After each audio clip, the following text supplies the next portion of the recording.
economic alliances in case national governments can't. In downtown LA, Gil Reyes for LA This Week. LA Sister Cities program encourages goodwill and collaboration between LA and 25 other international cities. While a hot Hollywood attraction has become a distraction for those living in the area, Rasha Goel has more. Residents are saying they have had enough. While they don't mind tourists coming to see the famous Hollywood sign, the thousands of visitors coming to their neighborhood has become a nuisance over the years. I clean up broken glass from beer bottles, from liquor bottles. I have cleaned up soiled baby diapers. Hold your ears, delicate listeners. I have swept away used condoms, and then other more prosaic but nonetheless offensive garbage like fast food wrappers. Laura says even parking for residents can be a problem. If you leave your house on Saturday or Sunday to go do errands, you will not have a parking space when you get back. Period. The city is looking to put up signs here along Beechwood Drive, just south of Ledgewood Drive, and right before the business complex at the end of the street. The signs would not allow visitors to park between the hours of 8 a.m. to 6 p.m., 7 days a week. It's been a long time because it's been a challenge. I still want public access to the park. I still want the trails open, but I want to protect the neighborhood from the overwhelming cars that fly up the street. While Laura and other residents are supportive of City Council's proposal to expand parking restrictions, businesses in the area say new parking regulations will have a negative impact on their bottom line. Among them is Patricia Carroll of Hollywood Land Realty Company, whose building has been there since 1923. She's also a resident in the area. It would basically kill our commerce in any way possible. We felt very blindsided in this situation because we weren't even aware of the hearings where we could input information. She's hoping some type of solution will be reached that can help both the business owners and residents. But for now, this iconic sign is the only one that residents and visitors can both agree on. In Hollywood, I'm Rasha Goel for LA This Week. The city has asked the Department of Transportation to provide recommendations for expanding parking restrictions in residential areas near the Hollywood sign. Any parking changes would require the approval of at least 67% of residents. Well, it's been a month of farewells for council members who are termed out of office, but one going-away party had a bit of an artistic flair. Anna Marcos has more. He's been fondly known as Mr. L.A. Outgoing District 4 council member Tom LaBonge has made his mark as a photographer, artist, city historian, nature lover, city leader, and guardian of all things L.A. I thank all those who I've served under, whether it's Mayor Bradley or Mayor Reardon or when I was there, and then as elected with my colleagues on the city council, especially Janice Hahn, who's my best friend. And I'm proud of Eric Garcetti, now our mayor, what he's done, and Herb Weston, I've known the longest, I believe. So it's been very special. Even his farewell to the city wasn't just a civic affair, but an artist reception featuring LaBonge's own photography of the City of Angels. What do you think he should do next? Be a cameraman. He takes a lot of good pictures. You see all these pictures are on the wall. LaBonge has served the city of L.A. since 1976, working as city council staff, then at DWP, before he was elected as council member of the 4th District in 2001.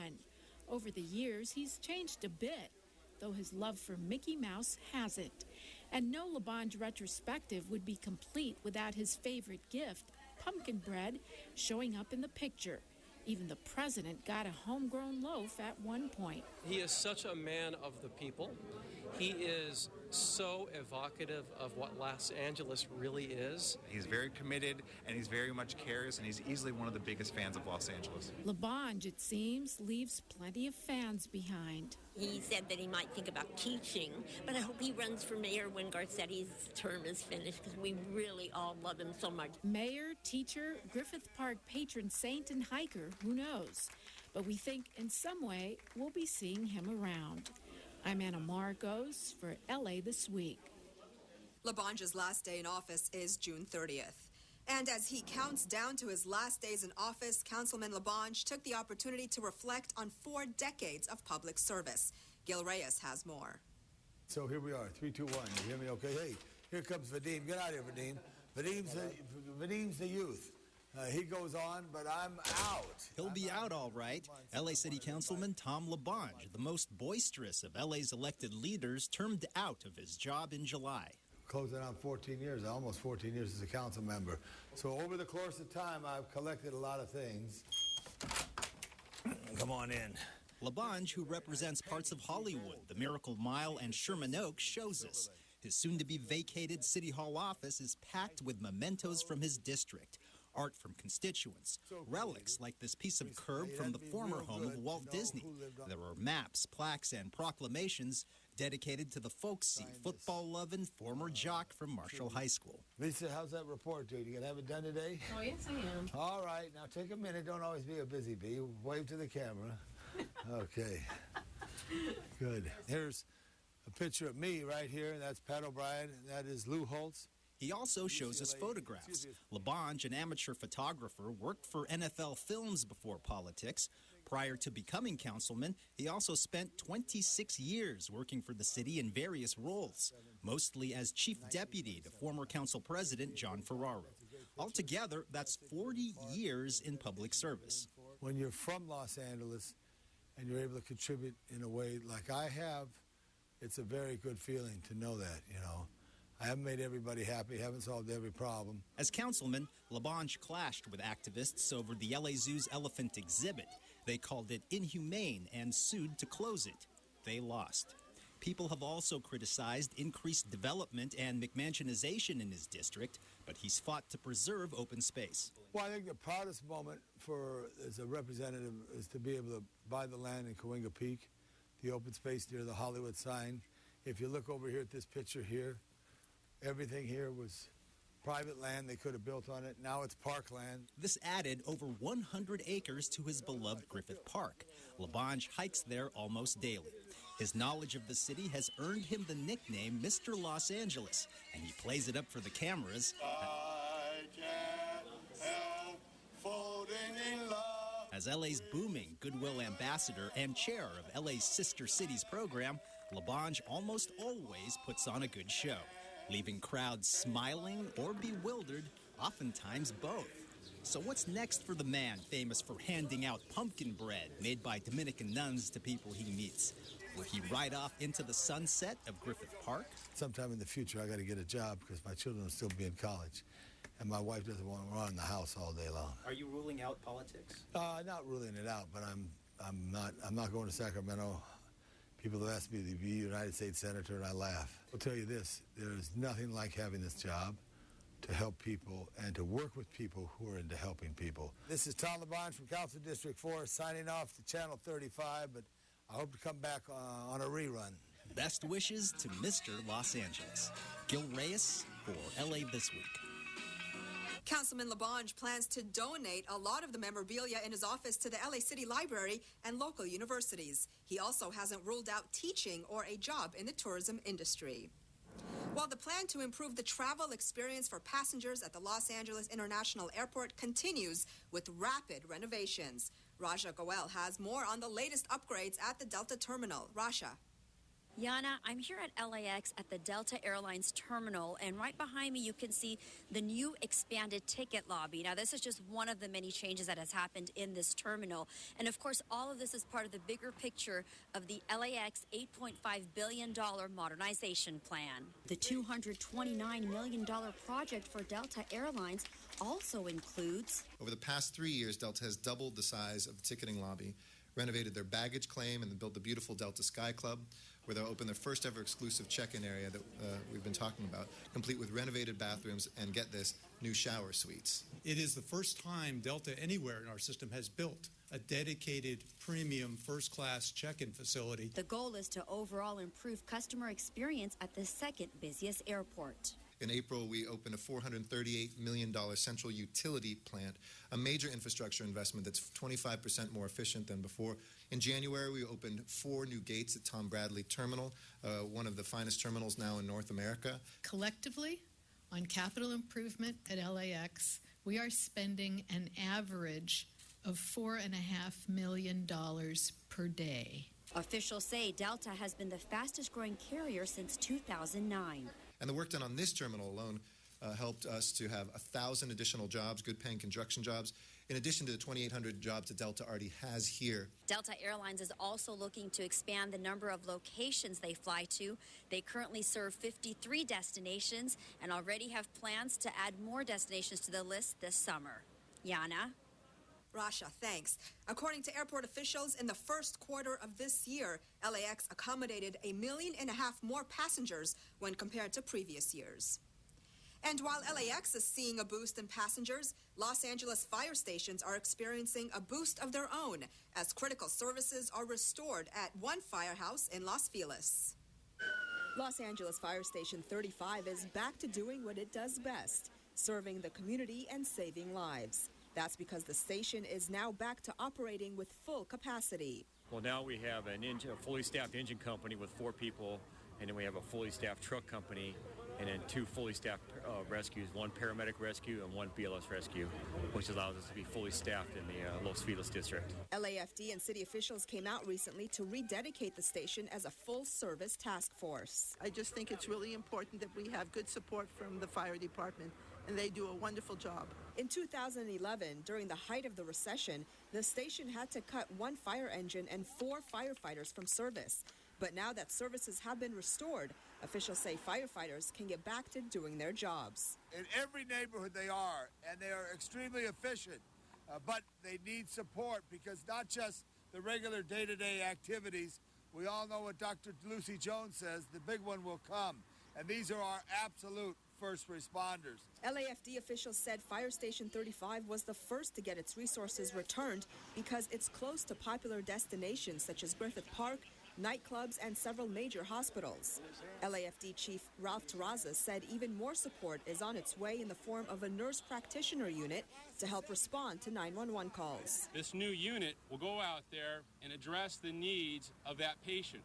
It's just below a doctor level. They can do stitches, they can write prescriptions, they can take them to a substance abuse center, they can take them to a mental health clinic, all the things that we can't do right now. Terrazas, who became chief of the department last year, said 54 new firefighters were also recently hired, and he said he will be requesting 5 new classes for the next fiscal year. With Fire Station 35 fully restored, LAFD now has 31 complete task forces. While some of the finest high school filmmakers in the county compete for exposure on the big screen, Gil Reyes reports from the Los Angeles Student Film Festival, a festival created by City Councilman Paul Krikorian. Many of these filmmakers exhibit depth and creativity well beyond their high school years. Senior Riley Barris directed not your typical documentary, but a sockumentary to help the homeless. We collect socks, undergarments, and hygiene products for the homeless, and we distribute them back to the homeless population in the streets. So it's about raising awareness and promoting donations for the homeless. Her film, one of 37, selected to screen at the Los Angeles Student Film Festival at El Portal Theater in North Hollywood. LA City Councilman Paul Krikorian created the program. An opportunity to explore a different side of themselves that maybe they didn't even know was there. Some of these kids have never picked up a camera before they entered this festival. But at the same time, there are also some very serious filmmakers who are no doubt going to go on to a career in this industry, so we're helping to develop the next generation of filmmakers. Animators, too. Students spent months painstakingly crafting their animated films using Adobe Photoshop and iMovie.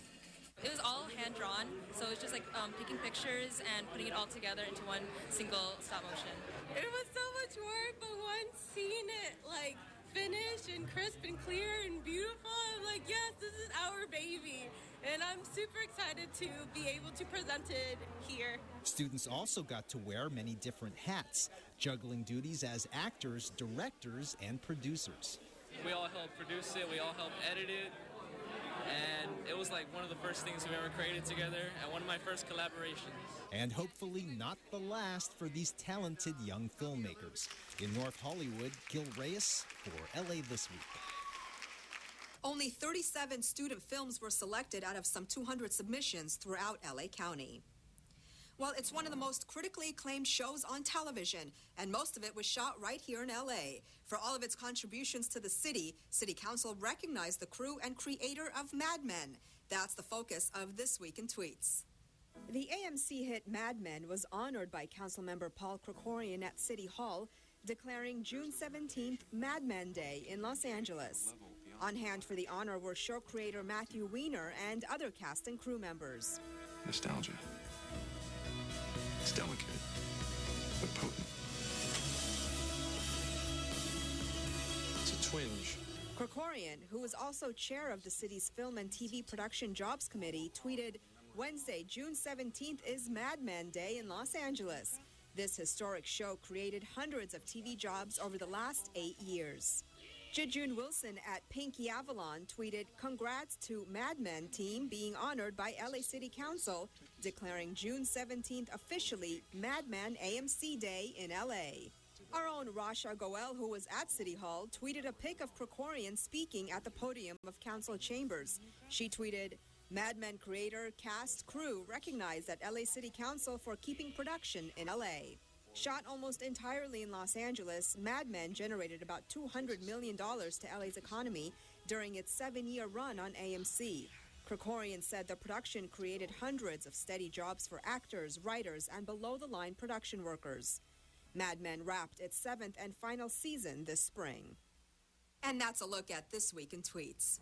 While U.S. veterans are recognized, a historic community in Elysian Park gets its name carved in stone, and the bidding begins as city leaders ask internet companies to take part in their CityLink LA initiative. All these stories and more in City Beat. More than 200 veterans and guests recently came out for the 3rd annual Council District 12 Interfaith Breakfast at New Horizons in North Hills. This biannual event, entitled A Time for Gratitude, focused on celebrating the selfless service and sacrifice of all veterans, while at the same time exploring issues such as employment, housing, benefits, and mental health. A panel of federal, state, and local experts shared their knowledge and expertise with those in attendance. Councilmember Gil Cedillo and the Department of Recreation and Parks unveiled a monument to recognize the historic Solano community within Elysian Park.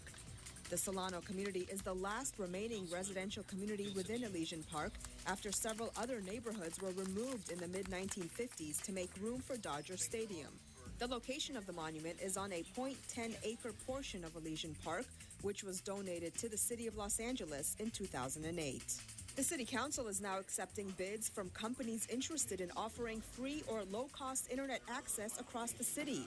As part of the CityLink LA program, the city is looking for internet providers that can offer reduced rate and free wireless internet service for low-income communities. The providers would also set up a network with 1 gigabyte or higher speeds for homes and businesses. In return, the internet providers would get access to city-owned assets and get other incentives, such as bulk lease rates on the city's fiber networks, as well as a streamlined permitting process.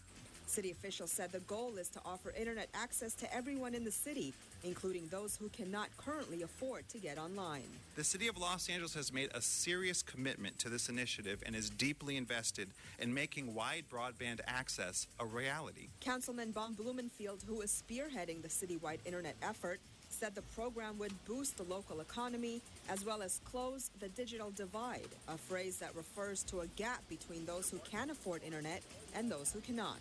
Companies have until November 12th to submit their proposals. The city's Department of Recreation and Parks, Council Districts 1 and 14 recently hosted a luncheon and preview of the upcoming Lotus Festival taking place in July. There will be lots of live performances as well, really great dances and singing, and it'll be a great cultural experience for everyone. The Lotus Festival is held in July to coincide with the blooming of the flowers that are cultivated on the lake beds by City Park crews. LA's first responders compete on the court to encourage summer safety. Gil Reyes has more from USC. It's chief versus chief. Sporting different types of uniforms, the LA City Fire Department and the LA Police Department go head-to-head in a game of hoops. To bring the community out and have a good time. Fans packed USC's Galen Center for the 6th annual Safe Summer Tip-Off basketball game. The main point is to tell the kids to have a safe summer, stay out of trouble, take up sports, and look to your police and fire departments if you ever need help for anything.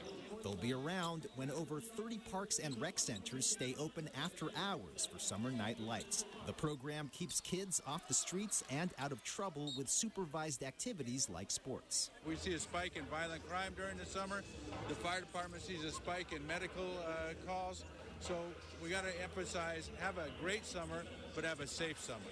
The LAFD on fire early, but the LAPD shoots and scores to take the lead. Final score 53-77. LAPD wins. The police department always wins. You'll win too if you play it safe.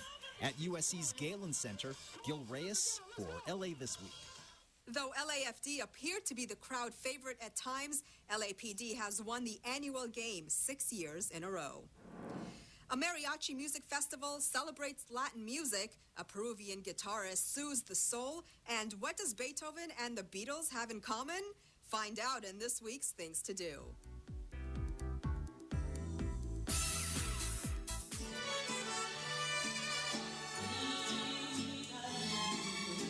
Proudly reaching an important milestone, Mariachi USA celebrates its 26 years on Saturday, June 27th. It's the premier mariachi music festival and the only annual Latino-themed event at the Hollywood Bowl for 26 consecutive years. The festival will showcase top mariachi bands from the U.S. and Mexico. The event features traditional folkloric dances and the legendary fireworks display that together have made the event a cultural icon in L.A. The festival was created to give mariachi music a forum for artistic expression and a way to celebrate the rich musical traditions that so many have come to enjoy. Held at the Hollywood Bowl since its inception, the festival continues thrilling audiences of all generations. Rich musical traditions come to life at the Hollywood Bowl, located at 2301 Highland Avenue. For more details, visit mariachiusa.com. If you prefer the cool sounds of an acoustic guitar, check out the Latin music of the Ciro Hurtado Band, performing at the Los Angeles County Museum of Art on June 27th. Peruvian guitarist and composer Ciro Hurtado has been actively performing since the early 70s. He is a musical director and a solo artist who has produced and recorded 7 albums, including In My Mind and Tales from Home. Each of his compositions is paired with a story to illustrate the cultural and social context which brings his music to life. He was awarded the prestigious Durfee Master Musician Fellowship in 2001 and 2004. LACMA is located at 5905 Wilshire Boulevard. More details can be found at lacma.org. The joyous sounds of Beethoven's 7th Symphony perfectly pairs with Beatles hits like Penny Lane, Sgt. Pepper, Hey Jude, and more.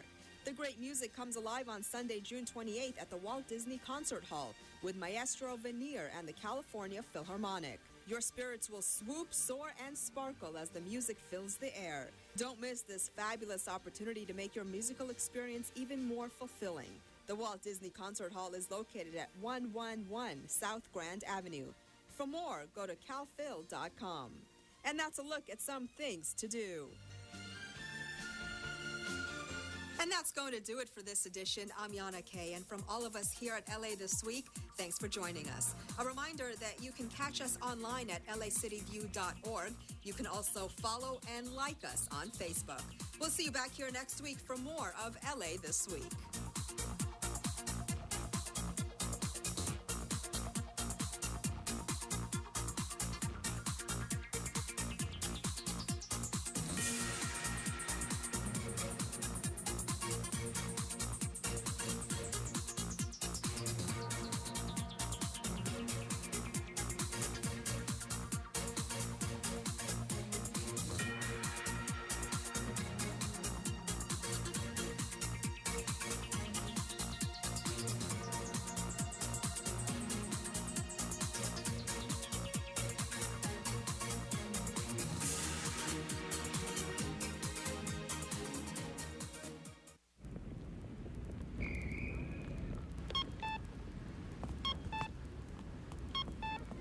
Bulky item pickup? Call 311, the toll-free number for non-emergency services. 311, your one call to City Hall.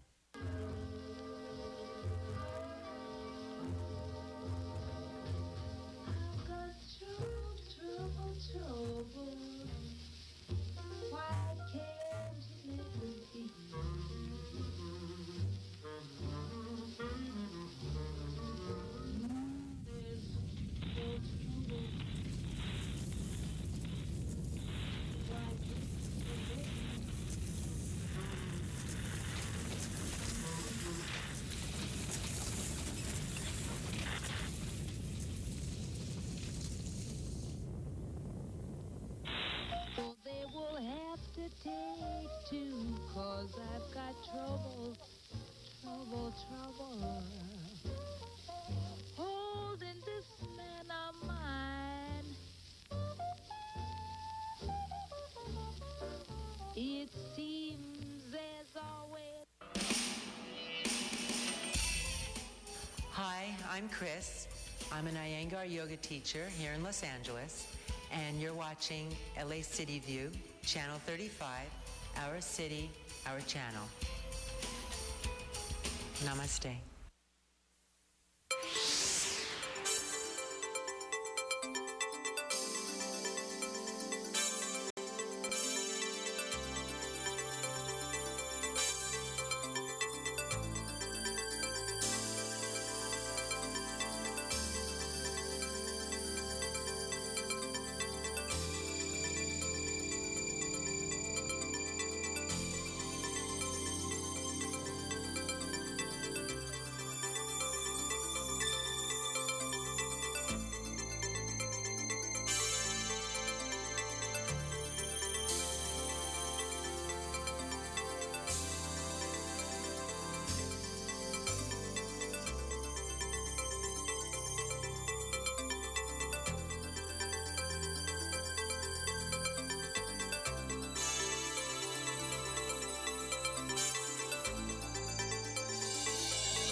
Good morning. Good morning. Shh. Today is Wednesday, June 24th. I want to welcome each and every one of you to your Los Angeles City Council meeting. This council meets every Tuesday, Wednesday, and Friday at 10 a.m., and the public is welcome. Mr. Clerk, we have a quorum. Could you please call the roll? Blumenfield, Bonabusca, Enos, Cedillo, Englander, Fuentes, Uzar, Carrasco, Corin, Labange, Martinez, O'Farrell, Parks, Price, Wesson, 10 members present, and a quorum, Mr. President. Thank you. First order of business. Approval of the minutes. Mr. Labange moves, and Mr. O'Farrell seconds. Next. Commendatory resolutions for approval. Mr. Labange moves, and Mr. Cedillo seconds.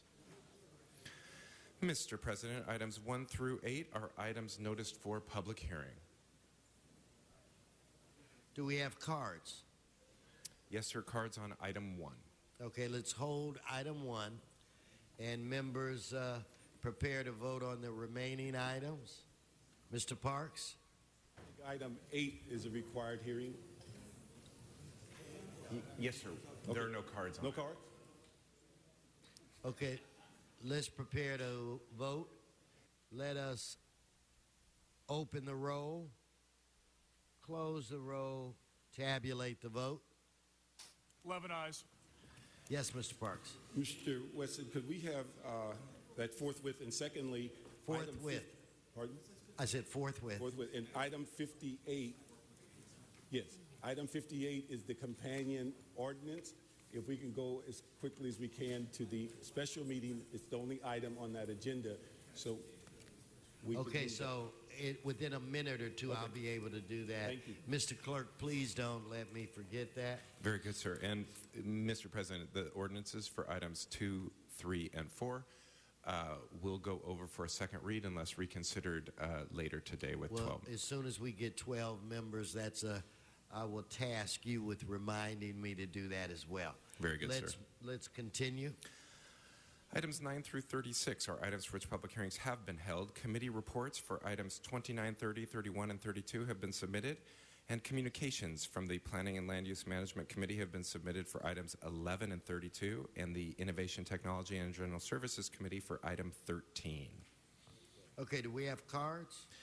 Mr. President, for items, for those items that are communications, 11, 13, and 32, we only have cards on item 11. Okay, let's hold 11. Mr. Fuentes. 16. 1-6. We'll hold that for Mr. Fuentes. Thank you, Christine. Any other members? Let us prepare to vote on these remaining items. Let's open the roll, close the roll, and tabulate the vote. 11 ayes. Let's move forward. Mr. Which one of you were first? Why don't you arm wrestle, and whoever wins? No, Mr. Bonner. You can go first. Mr. Bonner. Item 33, urgent forthwith. Okay, we have to vote on that. So we're going to do 33, urgent forthwith. Let's open the roll, close the roll, tabulate the vote. 11 ayes. Okay, that's done. Mr. Fuentes. 26 and 27 forthwith, please. 26 and 27, forthwith. Mr. Labange. And 30, which we did vote on, correct? Yes. Yeah, you could send that forthwith. Forthwith. Thank you. Thank you. Let's continue.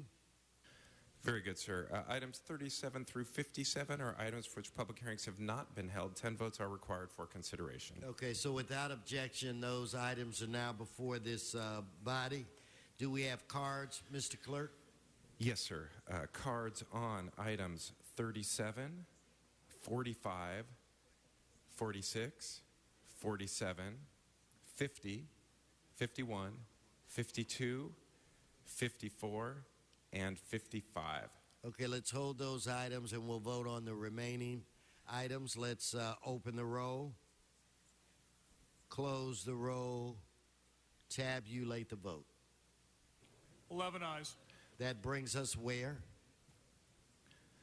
Mr. President, that takes council to the special agenda or items called special or presentation, sir.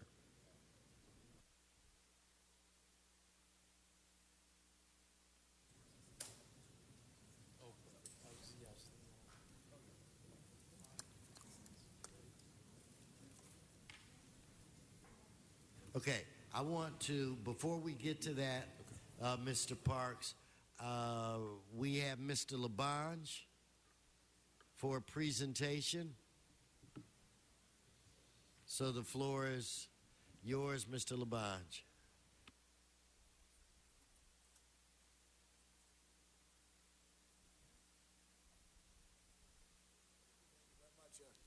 Good morning, Mr. President, and thank all of you for the wonderful day yesterday. Every day is a blessing. And in our city of Los Angeles, one of the greatest blessings is Trax Restaurant at Union Station.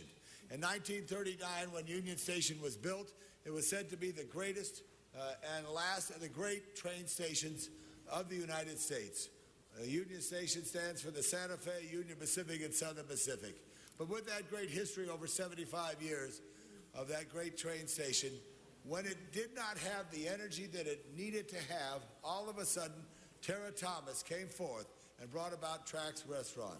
And I don't think there's a member here in the House that hasn't been to Trax Restaurant to enjoy a meal or an evening of entertainment in the Grand Union Station of Los Angeles. And what I love to do is honor people who really make a difference in Los Angeles. And Tara Thomas has made a difference in Los Angeles. For not you and Trax Restaurant, it wouldn't be a magnet for a crossroads of not only just the travelers, but many of the people, whether they're with the MTA, other government entities, MWD, water's so important there, all the others who come through and call Tara Thomas Trax their favorite restaurant. So on behalf of the City Council, I want to salute you for your 18th year as being one of the internationally owned renowned Trax restaurant at historic Union Station. And you consider that all the work that you've done and graduated for the California Culinary Academy and all the apprenticeships that you had through your time to come up and step up to the plate in 1997 and open Trax, which was the first great restaurant in Union Station since the Harvey House left. And the Harvey House left a long time ago. Your accomplishments underscore a vital rebirth of downtown institution, as well as new and old, the influx of newcomers via the continued expansion of public transport into Union Station, as well as downtown's countless attractions have made Trax so special. You're a fifth-generation Angelino, and it's so special to recognize you as one of the best caterers, best restaurants by the Downtown News. I want to just take time and say how special it is that our President of the United States, Mr. Obama, has eaten there, as well as Mr. Clinton has eaten there, which is so special to have that. Vice President Gore, and Senator Barbara Boxer, just a few to mention. Those people have trusted your restaurant and the great staff that you have there that do such a wonderful job, which is so special. So on behalf of Mayor Eric Garcetti and all the City Council, I want to salute you, Tara Thomas, for these great years of service, and keep going strong, baby. All right. Mr. Labange, I'd like to call on Mr. Cedillo? Are you Mr. Cedillo? Tara, thank you. As you recall, I had just been elected to political office, my first seat in the Assembly, and Thursday nights was the night we would return from Sacramento and we'd head straight to Trax. It was an oasis at the beginning of the revitalization of downtown. We had our first Christmas party there with Senator Tom Hayden, and we've had numerous events there, and you've just been a great host and a great ambassador for the city. It's such an important place because so many thousands of people come in and out of the city, and Trax sits there as an oasis for them, for respite, for great food, but most of all for great service, and that all falls from your leadership. So thank you so much, and God bless you, and continue to be there as our beacon. Thank you so much. God bless. Thank you. And also, I want to thank Mr. Weezar for the great job you're doing in revitalizing El Pueblo and Union Station. And that's where our crossroads are, where the guy from Salesian High meets the guy from Marshall High at Trax Restaurant. Say a few words, Tara. Thank you, Tom, and members of the council. I'm not as good at public speaking as the rest of you, but I wanted to read the Merriam-Webster Dictionary of Hospitality definition. It says, the friendly and generous reception and entertainment of guests, visitors, or strangers. And that's what I hope to embody in Tracks. And that is how downtown and the city of Los Angeles have always welcomed me. So thank you very much for all your support and making Tracks and my commitment to Los Angeles a great success. Thank you very much for this honor. Thank you. Thank you very much. Mr. President, I appreciate it, members. Terry, you're going to sit right there just for a moment there. We also have another iconic building, which is up at Barnsdall. I know Mr. O'Farrell has been a champion for revitalization of Barnsdall Art Park, but the Lear family is part of my heritage right here, and I want to ask Sheila Lear to come up here right now to get a special commendation. Give Sheila a big hand, please. And her brother David's here. I want him to come up. He was a great library commissioner. And David, I was at the library the other day. You still have an overdue book I got to get handled for you. And his brother Michael Lear is a great architect, and he was the student body president of John Marshall High when I was the captain of the football team. So special is the Lear family. But Sheila, you wanted to be recognized because of all your special work that you've done. Thank you, David. And it's so special I get a chance to recognize you as you're born right there in the neighborhood when the old Cedars was on Fountain Avenue. Grew up. Her mother immigrated from Austria and her father immigrated from the Ukraine. The Lear family had a passion for excellence and commitment. And I could just tell that that's all around your family, having grown up in the neighborhood. Went to Franklin Avenue Elementary, Thomas Starr King Junior High, what they called then, and the great John Marshall High School. Sheila's mother lives in the same home in Los Feliz, an extended family to this day. And it's so special that we're all together to salute your family because you've been so special to all of us with your work at Barnsdall Art in the community. All this is so inspiring. You joined the Friends of the Junior Arts Center in 1992, and thereafter in 2004 became the chairman of the board and the executive director pro bono for all those periods. For 10 years. For 10 years. Thank you so much, Sheila. Your commitment to Barnsdall is so key because Barnsdall is our beacon as an art center and only being enhanced by Mr. O'Farrell and all the members of the council and the commitment.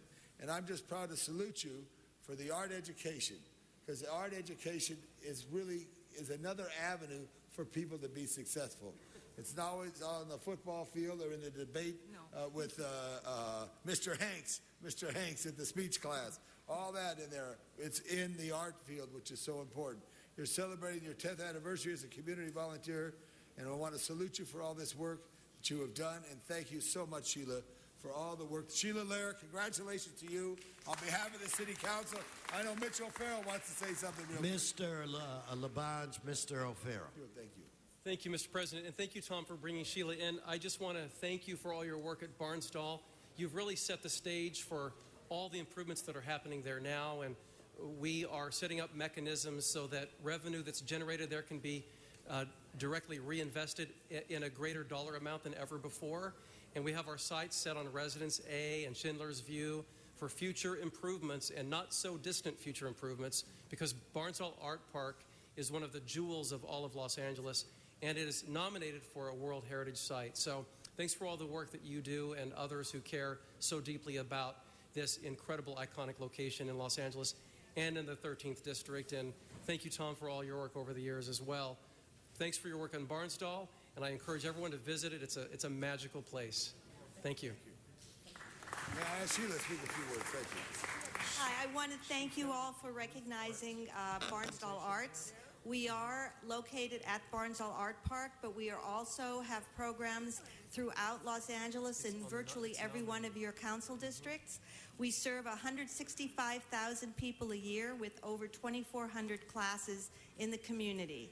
And I hope that the council remembers that art education is something that really needs support. It drives the engine of our economy in Los Angeles. And if we expect to have a generation that can work in that economy and create art that is in the vanguard of the entire world, we need to support it and to raise the next generation. Our organization actually works with children from pre-kindergarten all the way to seniors. We have partners throughout the community, and from the Natural History Museum to schools, libraries, social service agencies. So thank you very much for recognizing this work. I signed up for 6 months 10 years ago in a time of crisis, and in the 10 years that I've been working now pro bono as executive director, we've quintupled the work that we do. Wonderful. Thank you. And the youth they serve. Thank you, Mr. President. Barnsdall is surrounded by some really poor neighborhoods to the south. I mean, some of the poorest in the city. To the north, not so much, but to the south. And those are the youth that she serves, that they serve.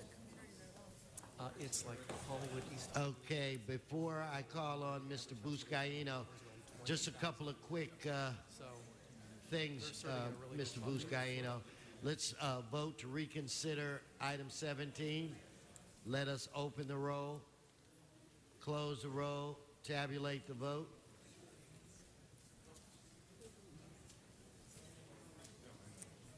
Ayes. Thank you. Mr. Cedillo, 17. Mr. President, the CAO report and its recommendations that have been circulated should be moved for item number 17.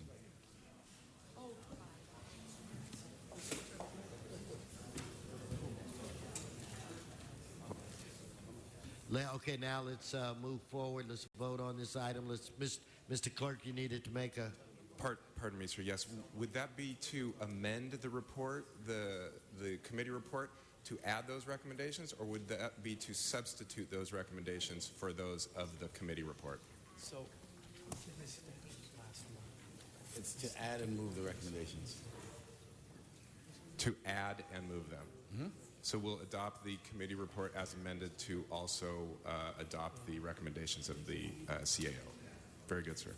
Okay, so let's open the roll, close the roll, tabulate the vote. 14 ayes. Okay, I'd like to turn things over to Mr. Buscaino. Thank you, Mr. President. Initially, we have planned to just make an introduction of the incredible work that our Human Relations Commission is doing in preparing our youth for their future here in the city of Los Angeles through their Youth Ambassador Program. So thank you, Mr. President, for allowing me a few minutes of our time here to recognize the city's Youth Ambassador founder, Sheldon Cruz, here. And we're also joined by Commissioner Irma Bernard from the Commission on the Status of Women, and of course our youth delegates. Let's give them a warm welcome here at City Council chambers. Thank you so much for joining us. We heard yesterday from the amazing career of Tom LaBonge, where he started at Mayor Tom Bradley's Youth Council, and how the city's elevated its commitment to our youth even today, where Mayor Garcetti has embraced a youth council as well. And what you see before me is potentially the next mayor, the next council member, the next state senator. We are committed to ensuring that that you are successful in the city of Los Angeles and whatever you plan on doing.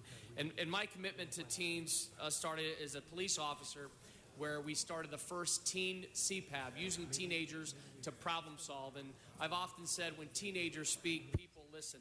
A few of our youth that are here today were able to experience Washington, D.C. for the first time this past spring, back in March. Idris and Sarah, who are here, I want to recognize you and thank you for committing yourselves to be a part of the problem-solving process, whether it's policy, events, giving a youth a voice in the city of Los Angeles. And lastly, if I may call up Commissioner Bernard to give a few fun facts of the developments and also the success of our Youth Ambassador Program. Commissioner Bernard. Good morning, Councilman. Welcome, Commissioner. And I'm so happy to be here, and especially representing the youth of Los Angeles. I've had the privilege of working with these young people for the last 2 years, and I couldn't have been prouder if they were my own kids. And you know how proud I am of my children. So I want to give you a few facts. The youth ambassadors, 100% of our youth ambassadors are accepted into a college, a four-year college. A total of 61 youth representing all 15 council districts have been admitted, admitted into college. We have a 100% retention rate. Once we get them, we don't let them go. 90% of our youth are in public service. 80% of our youth, this is what I love, but we're going to do better next year, gentlemen. 80% of our youth are young ladies. 100% of our youth complete 100 hours of community service, volunteer hours by the time they graduate from high school. And 100% of our youth who have left us have come back to participate and be mentors to the youth ambassadors that we have now. And here's some of the universities that the youth have been accepted into: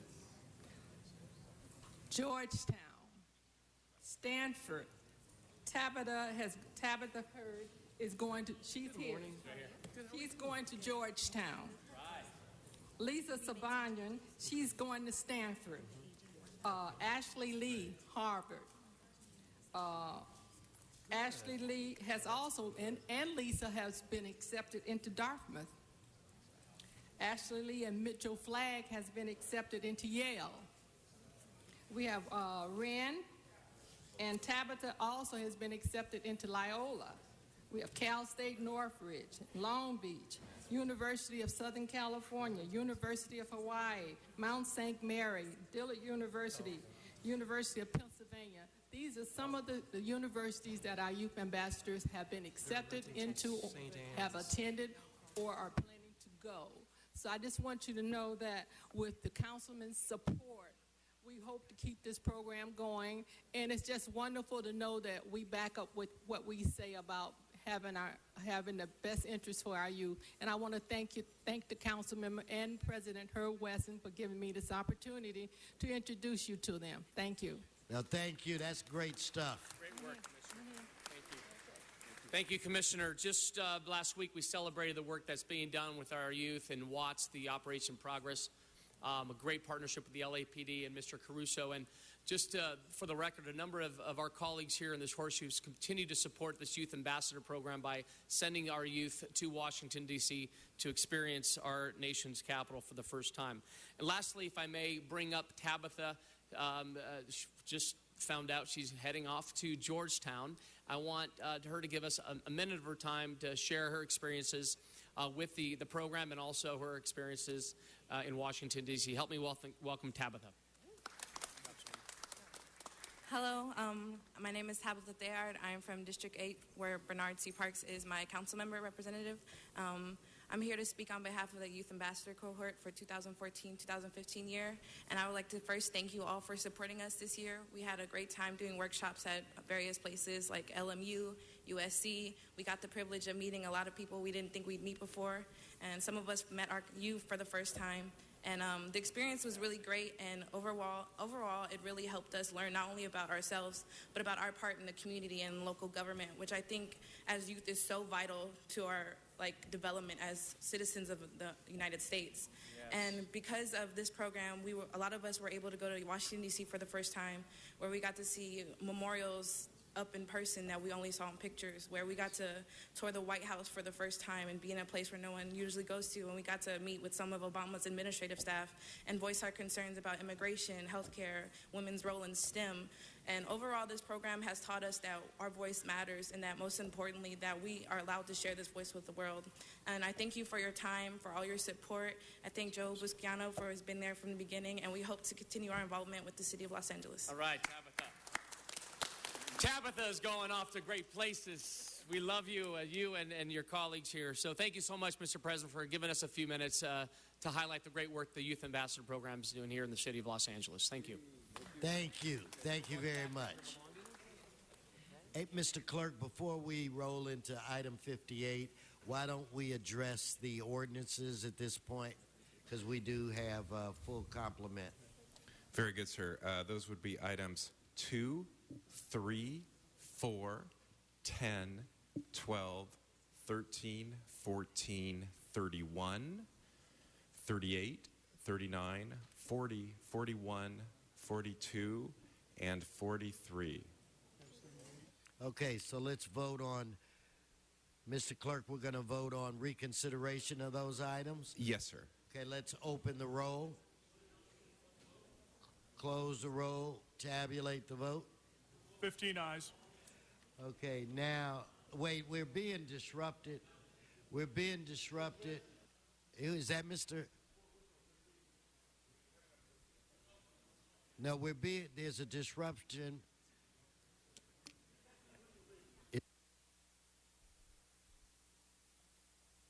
So, sir, please don't disrupt this meeting again. Mr. President, those items are now before you. Okay, now let's prepare to vote on these items. Let's open the roll, close the roll, tabulate the vote. 15 ayes. All right, let's move item 58. Very good, sir. Would you like to recess the regular and go into the special meeting? Yes, let's please do that. Very good. Blumenfield, Bonner, Buscaino, Cedillo, Ingler, Fuentes, Wizar, Carrasco, Correa, LaBonge, Martinez, O'Farrell, Parks, Price, Wesson, 15 members present. Item 58 is an item noticed for public hearing, sir. Okay, Mr. Parks. Thank you very much. We just ask that this accompanying ordinance that is attached to number 8 be moved forthwith. It's a conclusion of a project that started in 1988 when the Broadway Hospital was closed and then demolished.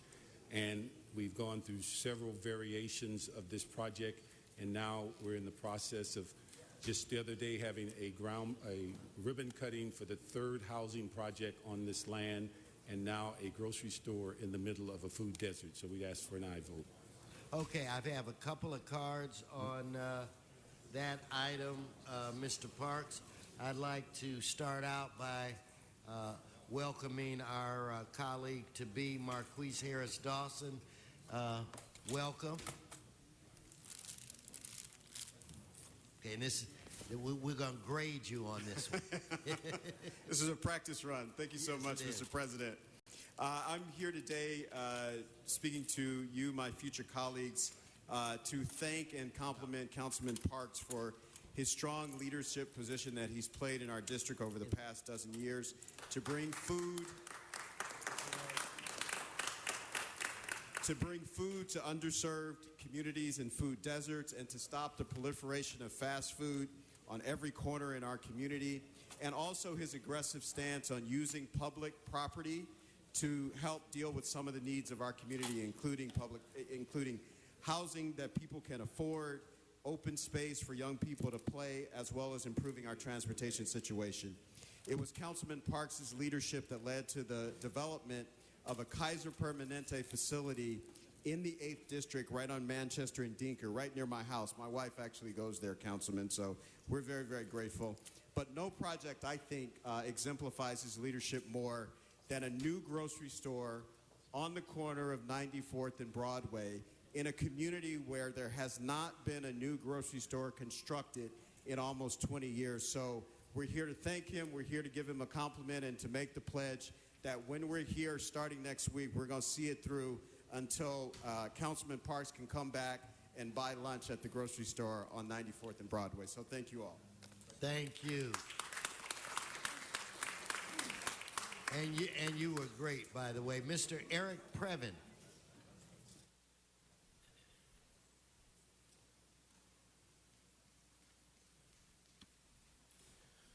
Thank you. It is Eric Previn, a resident from CD2, and I would like to thank Mr. Parks for his tireless efforts in this council over the years, and to draw attention to this item, which is a supermarket. And it caught my attention a couple weeks ago, and it looked like a great deal to be giving away some city-owned property for a particularly good, I think a reasonable, fair market value is sort of what was quoted, or fair reuse value may be one of the terms. Believe me, it is a little bit confusing. So I sort of looked into it a little bit because there are examples. I've been very focused on city surplus property being provided to various developers. And I was wondering if we could identify at least who the developers are, 94th and Broadway LLC, because it's one thing we've been working at the county too is we must identify who is behind these LLCs. Because if you want to do business with the public stuff, with the city government, with the county government, even the state government, I certainly think it would be great to come out behind the veil and just explain who you are. Because, and you know, we could even get an ordinance going, sir, with your great leadership to identify who the various members are of all these LLCs, because it's a great way to sort of hide. But anyway, on item 58 today, doesn't say LLC, it says limited liability company. It's the same group, I think. But really the question becomes, is it $1 that this property will be transferred for? Because that's different than fair reuse value. That may be in the public benefit or the public interest.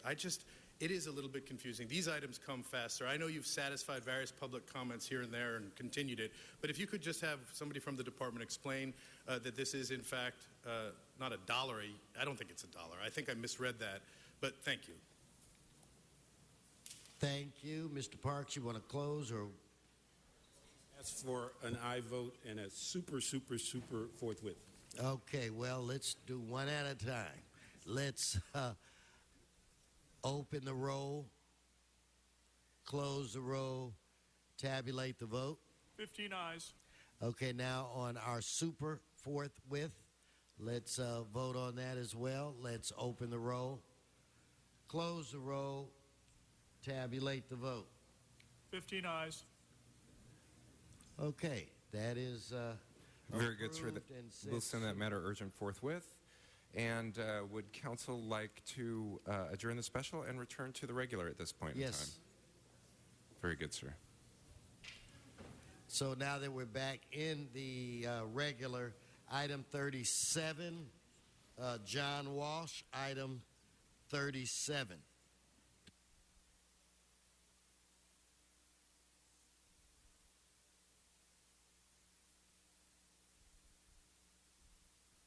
Mr. Walsh?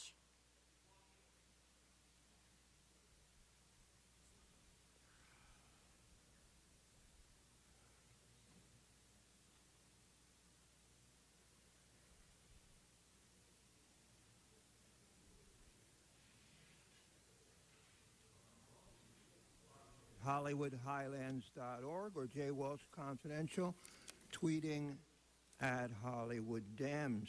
This is number 37. This is Michael F. Fleming to the Board of Water and Power Commissioners. That's where Tom LaBonge is going to be going after he leaves here, unless he takes the Stay double on the pension. subject. Stay on the subject. Subject is DWP and Michael Fleming. He resides in Council District 14. DWP is a disgrace. Millions of dollars. One guy stole $4 million from you, and fortunately our treasurer found out. I just want him to realize that when he becomes a member, Mr. Fleming, and incidentally, we checked the background. Unlike somebody you appointed here about 2 years ago, he has no kiddie porn, and he's not been arrested for kiddie porn, as one of your commissioners has. If I'm wrong, correct me about your kiddie porn commissioners. Michael Fleming, we're 100% in favor of his becoming a board, DWP, and he will be a proud, very proud pimple on the ass of Mayor Garcetti and Herb Whitey Wesson. Thank you. Mr. Barajas? Brian Barajas.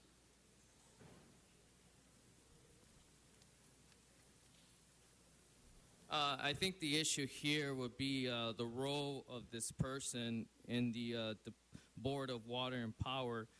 I think the issue here wouldn't be anything that John Walsh brought up.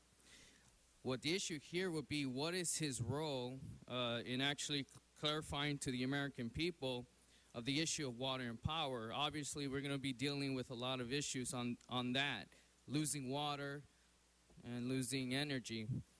So my role here is to clarify for the American people. It's very simple. We have to get these individuals on this board to think on a level that even Tom LaBonge brought up of desalinization. And this is the issue. So this gentleman, if he wants to be on this board, he should be considering the fact that the problems of, well, taxing people to death shouldn't be on the board's agenda. It should be nuclear power, and what this implies, more water and more power. And so I'll just leave it at that. And general public comment. Okay, thank you. Let's vote on this item. Let's open the roll. Close the roll. Tabulate the vote. 14 ayes.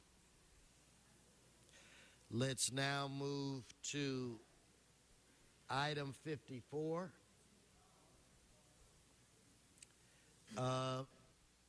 Mr. Herman and Mr. Spindler on item 54. Please come forward.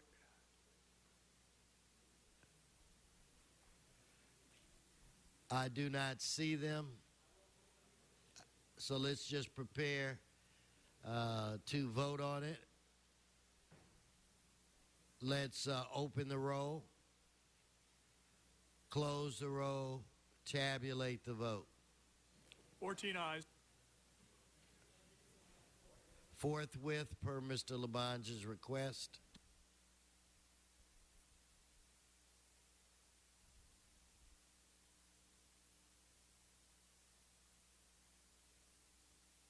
Okay, Mr. LaBonge, why don't we move to item 11? Thank you very much, members. Thank you very much. And in this matter right here, item number 11 is a very great opportunity for the city of Los Angeles and the Miracle Mile to add another great museum, one that we all will care for. I need to ask the planning department representatives to please come forth here and describe the project, and let council members, if you should have any questions, please do so.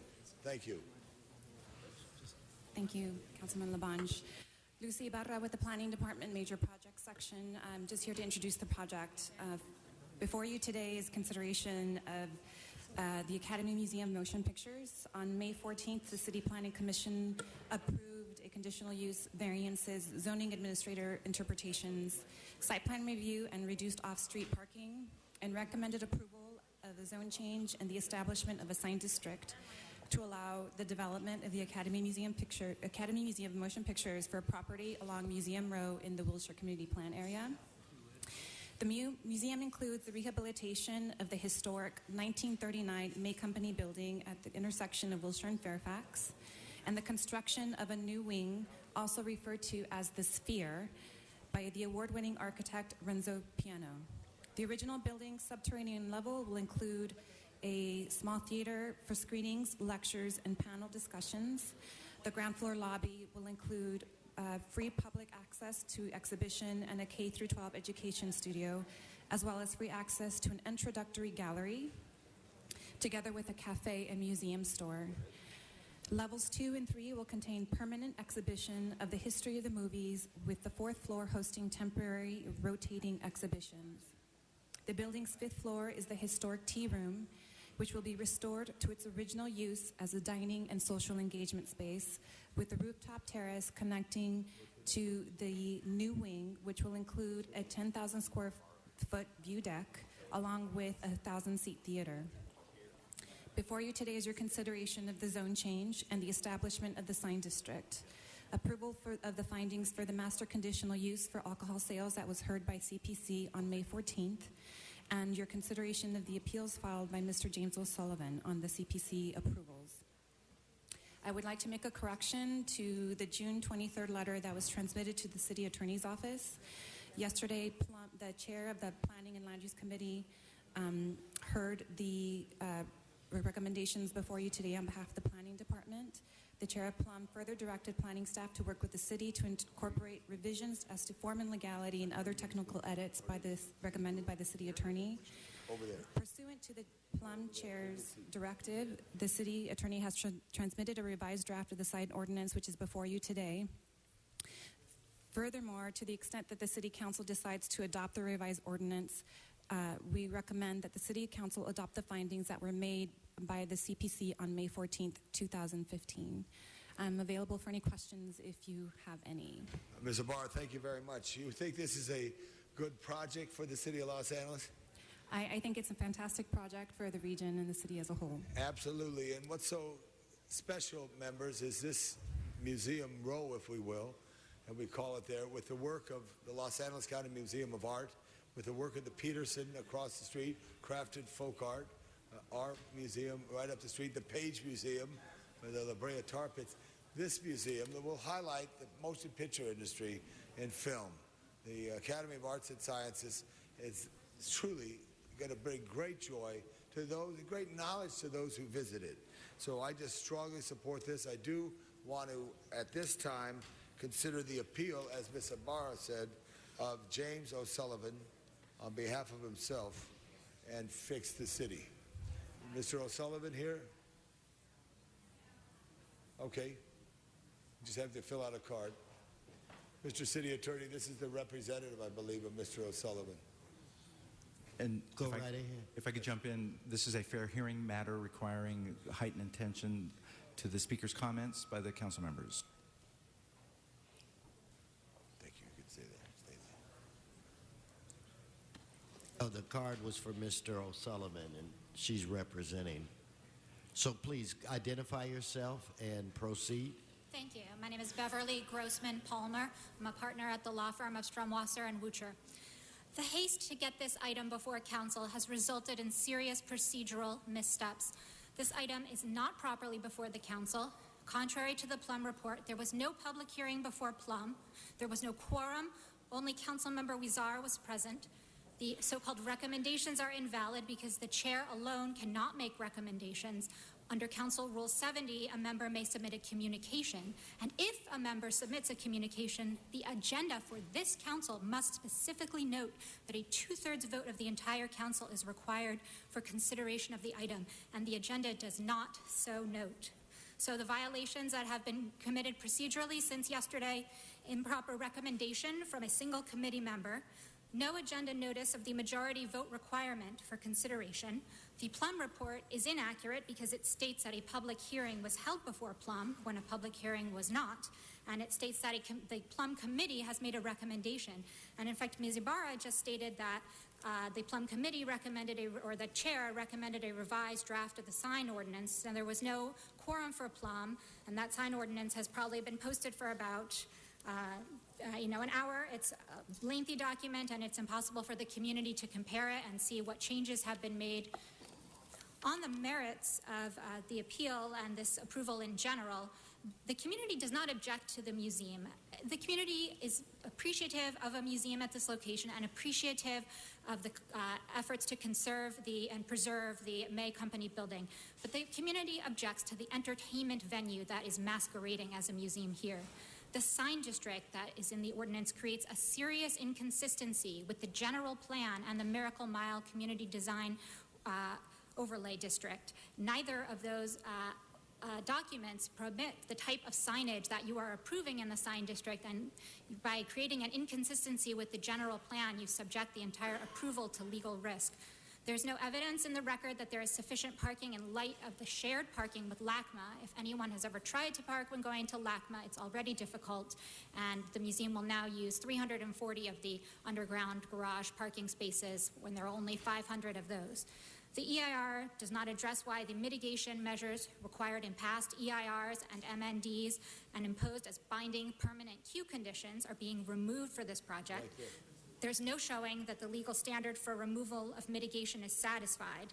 Where's the Cultural Heritage Commission here? They have not been permitted to opine on the sign district that will engulf the two most visible sides of a cultural monument in digital displays and place a giant glowing commercial symbol on the single most architecturally significant component of the historic building. There are many more objections that we have placed in the record. We believe there are numerous grounds to overturn this approval, and the council simply cannot act to approve this item today due to the procedural violations in the rush to get it on the agenda. You need to send the item back to Plum or agendize it properly according to your own rules. Thank you very much. Okay, Mr. Huizar would like to say a few words. And also the city attorney, thank you. Yes, thank you. I just wanted to clarify and ask the city attorney on the record procedurally if we're in good standing today to move forward. This item was heard yesterday in Plum. There was no quorum. However, as I often do, or anybody who is a committee chair, if there's no quorum, they make a recommendation from the chair.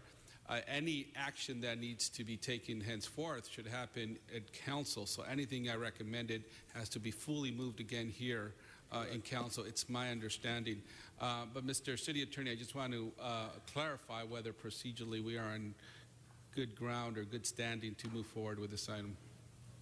I would suggest, out of an abundance of caution, that council take a vote right now to consider the matter. Right now, I move take we about consider this matter. Right. Second. Okay, thank you. Okay, so let's just open the roll. Mr. Well, no, stop. Yes, Mr. Point of Weezer. clarification. But that's precisely what I'm asking. Is Mr. Labange moving the recommendation articulated from yesterday, or is it just It's just to consider the matter to make sure that it is validly before this body. Great, thank you. Okay. So let's open the roll, close the roll, tabulate the vote. 13 ayes. Okay, Mr. City Attorney. Planning staff could briefly summarize again what it just stated a few minutes ago. If you would.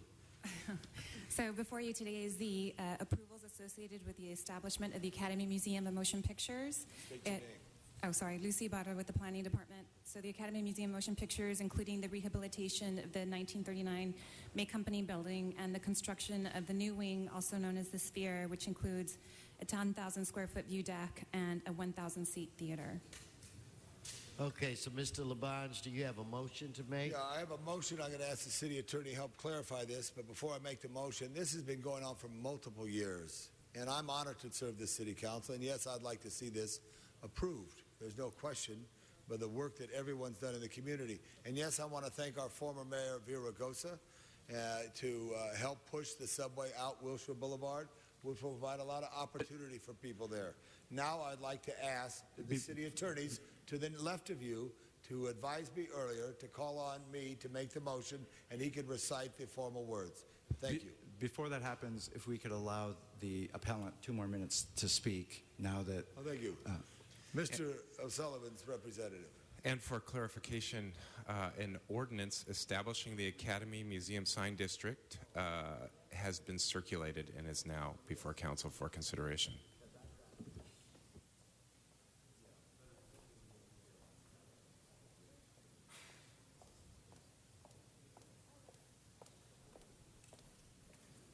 Go right ahead.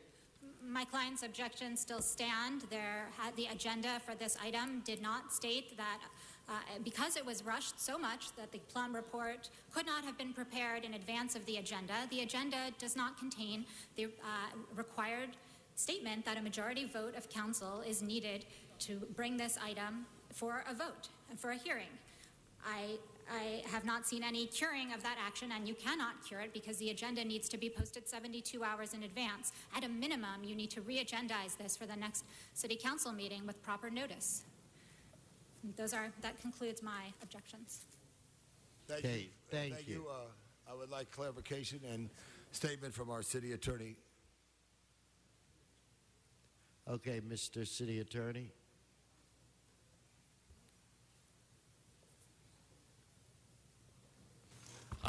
Mr. Labange, I understand that you would like to make a motion to adopt the chair of the Plum Committee's recommendation, but with 3 changes. The changes are as follows. Item 5 in the chair's recommendation should be replaced with the following. Adopt the findings associated with the master conditional use permit to allow for the on-site sale and consumption of alcohol beverages that were transmitted by the Department of City Planning on June 18, 2015, and attached to the council file as the findings of council. The second change is with respect to item number 6 in the chair's recommendation. Item number 6 should be replaced with the following. Resolve to deny the appeal and thereby sustain the City Planning Commission actions of May 14, 2015, and approve a zone change, a sign district, master conditional use permit, variances, zoning administrator's interpretations, site plan review, design overlay, and special permission for reduction of off-street parking. The third change is with respect to item number 8 of the chair's recommendation. That item should be replaced with the following: present and adopt the ordinance establishing a sign district as circulated by the city attorney this morning. Thank you. I do hereby adopt that and confirm that. That is my motion, sir. Thank you. Second. Thank you. Okay, so Mr. Labange, I do have some folk that would like to speak on this item. Why don't I give 5 minutes for those that support and 5 that oppose. So let's start out with Charles Lindblad, Beverly Grossman Palmer. Oh, you already spoke, right? And Daniel Wright and Wayne Spindler. Please come forward. Thank you very much. My name is Charles Lindenblatt. I'm a member of the Mid-City West Community Council Planning and Land Use Committee, and at its April 14th board meeting, the Neighborhood Council passed on a 16 yeas, 8 nays, 3 abstentions, a motion that says that the Mid-City West Community Council opposes the Academy Museum of Motion Pictures project as proposed. We support Alternative 3, no main theater building alternative, which includes the refurbishment of the original May Company building in the 1946 edition. This does not include the event center, the Sphere, view deck, and pedestrian bridges. This alternative project is more appropriate and compatible with the Wilshire-Fairfax location. Thank you. Thank you. Charles Lindblad? Oh, I thought you said Daniel. Mr. Spindler? I don't see Mr. Spindler. I'll now go to those who are supportive.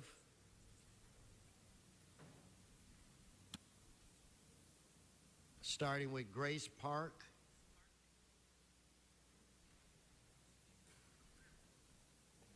Leonard Engelman. Go right ahead. Good morning. My name is Grace Park. I am a minister in a local Presbyterian church. I'm wholeheartedly in support of this project of the Academy, as I believe it is a wonderful and very needed addition to our community. Thank you. Thank you.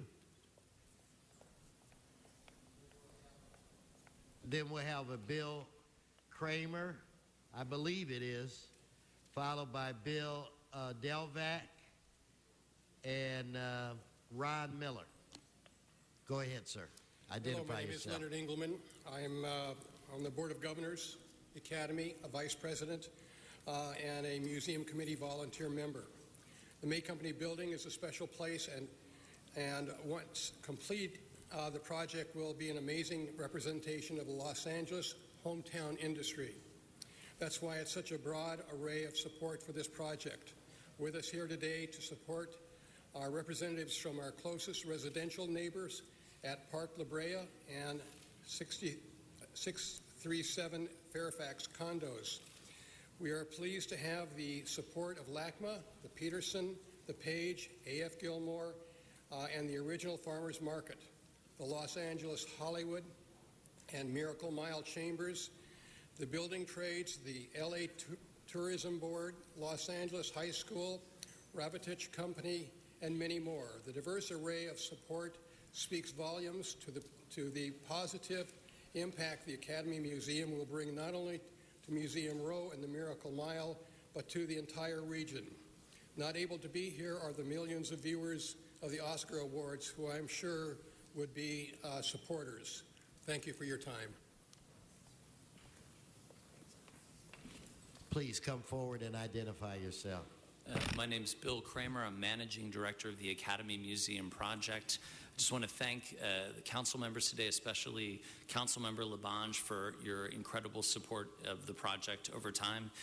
We've spent the last year and a half meeting with a wide variety of community members, our neighbors, stakeholders, and we've made a lot of changes to the project in response to their demands, including greatly reducing our signage plan and adding 800 parking spaces to the project that we are leasing within a one-block radius of the building. In the interest of time, though, and given the appeal, I'm going to turn the rest of my time over to Bill Delvac, our attorney, who will speak to the appeal points. Thank you. Well, Bill has his own time, but let's restart the clock. Go ahead, sir. Thank you, Mr. President. Councilmember LaBonge, honorable council members, Bill Delvac on behalf of the Academy. This project has been a number of years in the making. It has had an extensive hearing officer hearing, a lengthy City Planning Commission meeting, and testimony offered to the chair at Plum yesterday. Every issue you've heard about today and every issue that was heard yesterday and at CPC has been raised by the appellants at the very beginning of the process. These have been addressed in the EIR and in the findings. I want to speak for a moment first about the Brown Act and then come back to the other issues. Certainly the purpose of the Brown Act is to make sure that the public and interested members of the interested parties have an opportunity to appear before a body. The appellant is here. The appellant had the agenda. In fact, on Friday afternoon, I told Ms. Palmer that it was likely to be in council on the 24th. This council has the right to have this matter heard directly by the council. That's the vote you just took. So there's no particular concern about process. The issues that the appellants have wanted you to consider, they've asked you to consider over and over again, and each time the city has done its analysis and concluded that the community design overlay does not prohibit this project. The queue conditions are not binding on this site. In fact, the staff report for the adoption of the CDO expressly exempted this site. The general plan element, the transportation element, there's no concern there. Yes, this is a scenic highway, but there are only interim guidelines that say what the standard approach should be. The sign district is a project-specific analysis. No evidence in the record regarding parking, which was what was said. There's pages in the EIR talking about the parking on site, the shared parking, the parking in the area. The Academy has leased hundreds of spaces. All of the evidence shows that there won't be a parking impact. If I may just have one more moment. With regard to the Cultural Heritage Commission, we have been in front of the Cultural Heritage Commission 3 different times. The sign ordinance has been presented, and the sign program has been presented to the Cultural Heritage Commission, including the Rule 38 notice to the departments. We believe that the project is a great project. The time has come. We urge your support of the project, deny the appeal. Thank you. And Mr. Miller.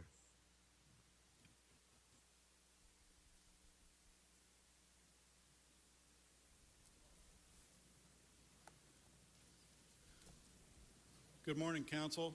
I'm Ron Miller, Executive Secretary of the LA Orange County Building Trades. We represent thousands of members in LA and Orange County, hard-working folks.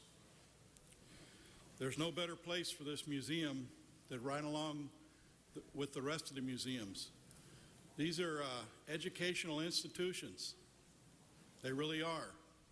And you can tell by the quality of public speakers you get up here that there's some that need to be in these museums to learn history and to learn the future.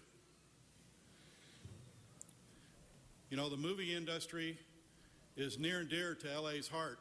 You guys have worked very hard to keep it here. You and the mayor and everybody. And they need a place to show their wares, to show young minds what the movie industry is about. So let's approve this project and get the building so we can put some folks to work and people can learn in the museums. Thank you. Thank you. Mr. LaBonge to close. I'm very excited. I've worked a lot on this project, and if we get it approved, it's only sooner that it could be a door opening for all of us to learn about the great history of motion picture and inspire young people. I want to thank the Academy of Arts and Sciences for all their commitment to stay here and to make something special and transform the beautiful May Company building that John Ferraro saved, and have Lorenzo Piano, one of the greatest architects in the world, come to visit it as a place for you and me and everyone in the neighborhood. Thank you so much. I ask for an aye vote. Okay, thank you, Mr. LaBonge. Mr. Clerk, let's open the roll. Very good, sir. And if I may, this will be to adopt the recommendations of the committee report as amended. By motion, Labange Krikorian. Okay, now, Mr. Clerk, open the roll, close the roll, tabulate the vote. 13 ayes. Thank you. That's approved. Let's now forthwith. Okay, Forthwith now what? let's move to item 55. Item 55 was held special by cards. Mr. Herman. I don't see Mr. Herman here. Let's vote on that item 55. Let's open the roll. Close the roll. Tabulate the vote. 13 ayes. Let's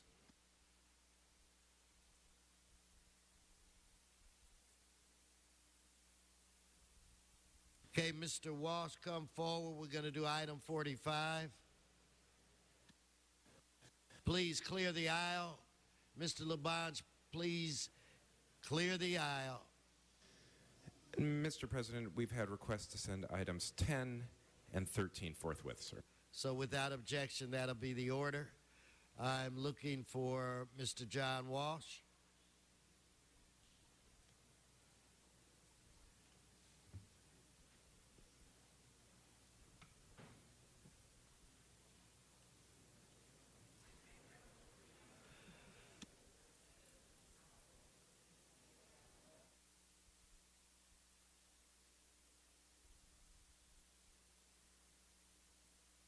Mr.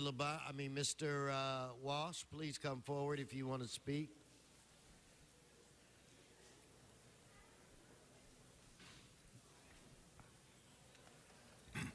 John Item Walsh, 45. Blogging HollywoodHighlands.org.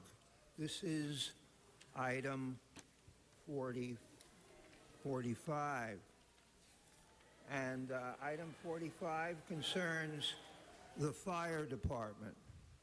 We have, it's not the worst fire department in America, that's New York City, but it's rife with politics. It's totally racist. But don't worry, this all-white jury here support everyone, support the racist. In fact, it's not only just racist. You can't get a job at the fire department unless you're related to one of the white people in the fire department. And if your skin happens to be black... No, stay on the He's not referring subject. to the Stay item. on the subject, Mr. Walsh. Just stay on the subject. Fire department. Is that not right? Notice the people who are upset about Rescue Task Force. Go on. blacks up here. No, you're not on the subject. Now stay on the subject. What is the subject? That's you. That's Fire your job. department, urban search and rescue. It's the worst one in America because it's not integrated because of Uncle Tom. No, okay, thank you. Your time. Sergeants, help him find his chair. And your time is done. Your time is done. You are continuing to disrupt the meeting. No, you know what? We need to...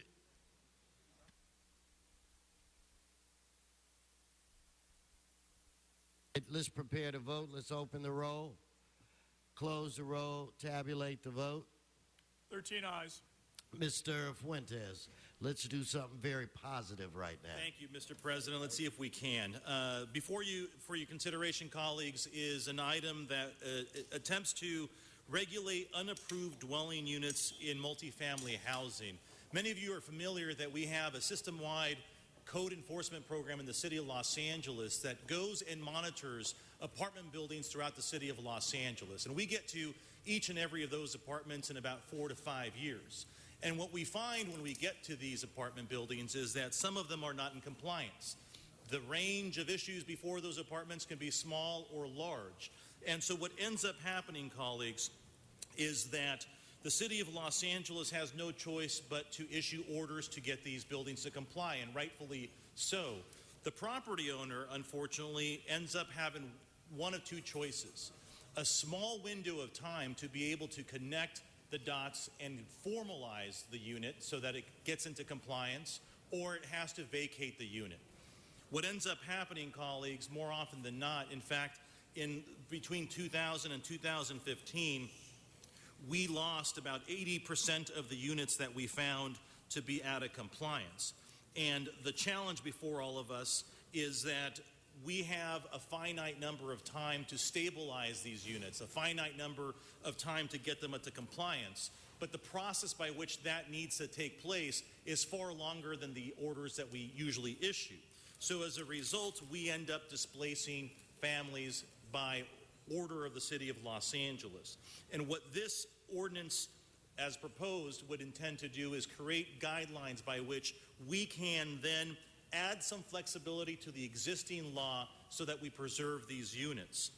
To give you an example, from 2010 to 2015, we discovered over 2,500 units. Of those, only 8.5% of them, 201, were able to be remediated and fixed so that we wouldn't lose them. 74.5%, or about 1,700 units, were lost as a result. So what this endeavors to do is create a list by which Building and Safety, the Planning Department, and the Housing Department can get out there and see if we can preserve these units. I'd like to have staff come up and help us understand what the next steps are as we move forward. But I'd urge all of you to support this. It is a path for us to be able to legalize units. It's also a testament to the cooperation between property owners and tenants. They have come together and they understand, like we all do, that there is a housing crisis and an absolute need here. And what this aims to do is stabilize some of those units that we could hopefully put into compliance so that we can begin the harder work of moving towards finding more affordable housing stock. So my question for staff here is, what happens next? You've got this very good report that helps us understand the situation. What is before us? Matt Klesny from the City Planning Department. The Housing Committee instructed the Planning Department with the Housing Department and Building and Safety to draft an ordinance with the City Attorney's Office based on some policy recommendations that the Housing Committee recommended to us. The general idea is to use affordable housing as a way to make it small adjustments in cases where that seem to be appropriate. The next steps would be to draft the ordinance with cooperation of the apartment owners and the tenants organizations, and to get out in the neighborhoods and talk to the neighborhood groups and begin drafting an ordinance that would go through our normal ordinance process, the City Planning Commission, back to the committees and to City Council. And so the last thing that I'll say that is very important, in exchange for the flexibility that we would grant folks, would we then be able to mandate some of those units to become affordable and add a covenant so that we increase the affordable housing stock? That was the recommendation. That's the direction we are going. We do that today with new construction. We allow a little bit extra density, some parking relief. The idea would be to apply that same concept to these retroactive units. Fantastic. Well, colleagues, I would urge an aye vote. We want to stabilize these units. We want to bring them into compliance, and we also want to increase our housing stock. It's a small number, but this is only what we know of. This is as a result of our efforts to get out there and understand what the universe of illegal units are. The hope is that this ordinance will provide enough of an incentive for people to come forward and volunteer to bring their units into compliance, and thereby helping us stabilize not just these units, but increase the affordable housing stock. I want to thank Chairman Cedillo for his leadership and my colleague, Mr. Price, in committee for helping move this forward so that we can get on to the more difficult housing issues at stake. Urge an aye vote. Thank you, Mr. Fuentes. Mr. Englander? Yes, hi. When I first heard of this and read a little bit of it, and I got some calls from some of my constituents of concern as well, I couldn't be more proud of what Councilmember Fuentes has put together on this, quite frankly, and I've told my residents in my district that as well, and that I disagreed with some of their positions on it because I don't think it was fully flushed out, and I walked them through the thinking of it and completely turned around their opinion as well. So I think it behooves us to get this information out there. We've got people living in deplorable conditions in illegally and converted units. This will provide that safety mechanism, legalize them, provide the opportunity for them to live safely. And you know, we do have a huge housing shortage here, and the ability to have folks step up and do the right thing and have those units then not only legalized but come into conformance and be safe and be inspected by Building and Safety just makes a lot of sense. And so I want to thank my colleague. It's great that you have recognized this. You've spent quite a deal of time focused on this. And this is probably, from a housing perspective and the things we're dealing with citywide on these issues, one of the most significant pieces of legislation, quite frankly, to come through these chambers in a long time in terms of dealing with these issues. So I really, truly appreciate it. I'm honored to serve with you. Thank you. Very well. There are no cards on this item. Mr. Clerk, open the roll. Close the roll. Tabulate the vote. 13 ayes. Thank you. Next item, item 1. That's item 1, called special for cards. First speaker on item 1, Mr. Walsh.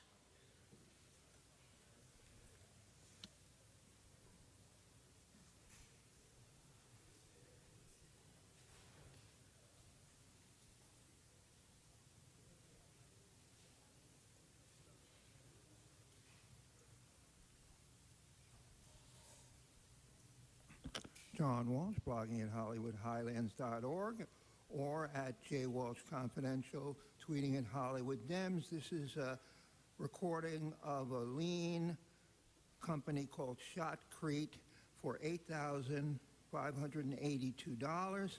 This is, they create cement walls. We're 100% in favor of the liens, and that's item 1. And it is always a pleasure to speak in front of Nuri Martinez, who doesn't sell out the blood of her own people. Thank you, Mr. Walsh. Next speaker, Mr. Herman. Is Mr. Herman here? Mr. Herman is not here. That concludes our speakers for item 1. Mr. Clerk, open the roll. Close the roll. Tabulate the vote. 13 ayes. Item passes. Next item, item 46. Item 46, called special for cards. Mr. Herman. Mr. Herman is not here. Next speaker, Mr. Walsh. Oh, I'm sorry, Mr. Walsh, you're out of time. Thank you, sir. Next speaker for item 46, Wayne Spindler. Mr. Spindler is not here. That concludes cards for item 46. Mr. Clerk, open the roll. Close the roll. Tabulate the vote. 13 ayes. Item passes. Next item, I'm sorry, Mr. Englander, go ahead. Thank you, Madam President. Can I please request item 53 forthwith per the City Attorney? Yes, item 53. Yes, ma'am. Forthwith. Thank you, Mr. Englander. Next item, item 47. Item 47, called special for cards. First speaker, Mr. Wayne Spindler.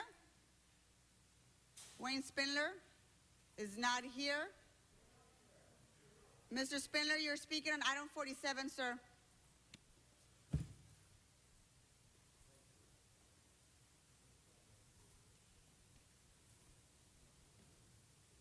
Wow. Public Safety Committee, LAPD. Mr. Herman, I did not call your name. This is item 47. You did not fill a card. It's Mr. Wayne Spindler.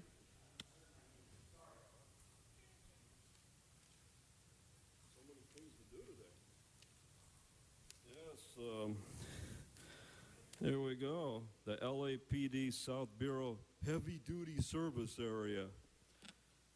Well, you have to have a heavy duty service area. They got to bring in all kinds of their heavy equipment from LAPD. Like, for example, tanks. You got to have tanks, rocket launchers. You got to have self-propelled rocket launchers, platforms for drones. See, we got to have a military force in each of these major cities. As soon as the stock market crashes again, there's going to be a lot of people not very happy.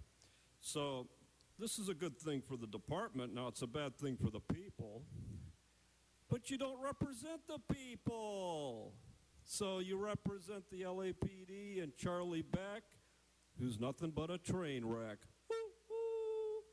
And when you look at these garages, for example, tow companies, they tow homeless people's car away even when they're sleeping in the car because Charlie Beck's a train wreck. and it's derailing, killing people on. He is not talking about this item right now. The heavy tow duty service area, around the vicinity of the heavy tow service area, LAPD killing innocent people unarmed. So you'd vote no. If you were representing me, you'd vote no. But you don't. You don't. You represent the campaign donors who want this piece of crap. So go ahead. You can vote yes, militarize all of these dirtbag government assholes that you want, because when their paychecks don't clear, they're not going to leave the garage, they're going to leave the state, and they're going to leave you out in the street. That concludes the speakers for item 47. Mr. Labange. To correct something, the South Bureau, as well as all police bureaus, do have heavy tow trucks. This is not a police vehicle. This is a safety vehicle for towing trucks or specialized vehicles for that. It's not anything to do with police activity, but for cars.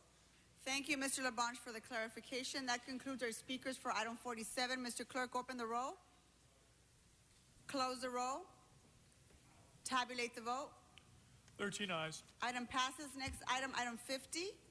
Item 50 called special for cards. Wayne Spindler, item 50.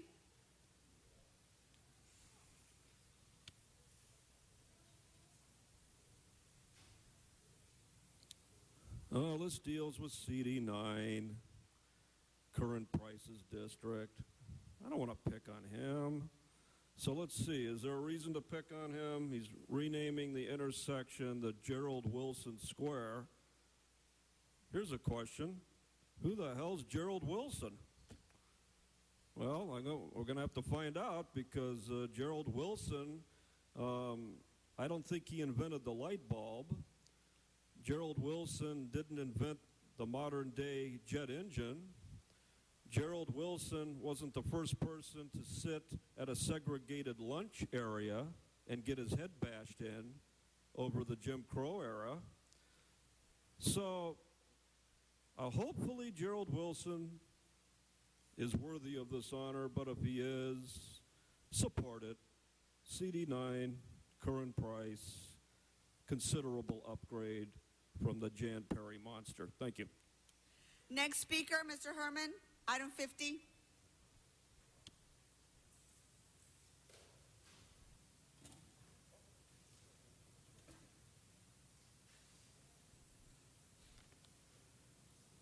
Wow, Mr. Price, you're actually doing some good for the Watts area, South Central.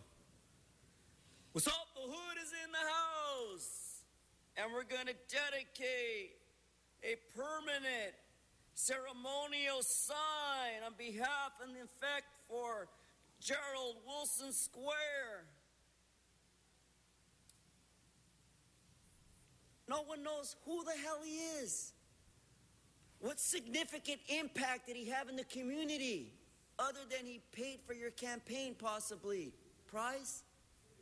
And again, who's to say that the ceremony event, would you please, Tom, be quiet so I can finish? God damn, it's only 2 fucking minutes. Relax. X-Lax, you're leaving at the end of the month. He should direct his comments to the council as a whole. Madam Speaker, direct my conversation with you and you only, and ask the two little peons to be quiet for just 2 minutes, please. Mr. Herman, you need to stay on the subject. You need to stay on the subject, sir. I'm talking about the signs, because we don't know who Mr. Wilson is. Mr. Wilson, you're floating away. Let me put a sign on the beach so you don't go too far. And we know that Mr. Wilson will be back by tide on 42nd place. But from 41st and 43, there's 42nd. So Mr. Wilson, we're going to name this after you, Gerald, G-E-R-L-D. For the record, Mr. City Attorney, did I spell his name correct? Because I have a tendency to make fucking mistakes. Sorry for the language, but I'm in Nuri mode right now. So for Mr. Wilson, we're going to put up a square on your behalf at 42nd place. Thank you, Mr. Wilson. That concludes cards for for this item, Mr. Price. Thank you, Madam Chair. For those who don't know, Gerald Wilson was a world-renowned musician who brought joy and excitement to listeners for over 75 years. In the 40s, Gerald Wilson made his way out to L.A. and began working the club circuit along Central Avenue. He became a real hallmark there. He played with such musicians as Bobby Bryant, Harold Land, Jack Wilkins, many others, Duke Ellington, Dizzy Gillespie, Nancy Wilson, Sarah Vaughan. Was a real pioneer of music and an ambassador all around the world. And certainly, I think it's timely and significant that we acknowledge his presence on Central Avenue. In fact, this year we'll be celebrating the 20th anniversary of the Central Avenue Jazz Festival, celebrating the history, the legacy of jazz. In fact, Gerald Wilson played that festival many years, including last year, right up to his untimely death. And so we look forward to an opportunity to celebrate not only Gerald Wilson, but others who have really made a mark, who have provided great joy, not just to Los Angeles, not just to California, but throughout the world. And we're honored to identify 42nd Place and Central Avenue, Gerald Wilson Square. I urge your support, members. Thank you. Thank you, Mr. Price. Mr. Cedillo? Councilmember Price, congratulations and thank you for doing this. Gerald Wilson was a giant, great musician. Played, as you said, Central Avenue, played Playboy Jazz Festival, seemed to be a regular every year. Part of a community of people like Leroy Vinegar and Teddy Edwards. Great people who were also involved in the Black Musicians Union. Though named Black Musicians Union, it was a multi-ethnic union. Joined that union, participated in that union when they couldn't participate in the Musicians Union. Great leader, great civic leader, someone who was really involved. He is due this, and his music should continue to excite and elevate the social, civic, and cultural life of this great city. And it will do that with this designation. Thank you so much. Congratulations. Thank you, Mr. Cedillo. That concludes our speakers on this item. Mr. Clerk, open the roll. Close the roll. Tabulate the vote. 13 ayes. Thank you. Item passes. Next item, item 51. Item 51, called special for cards. First speaker, Wayne Spindler on item 51.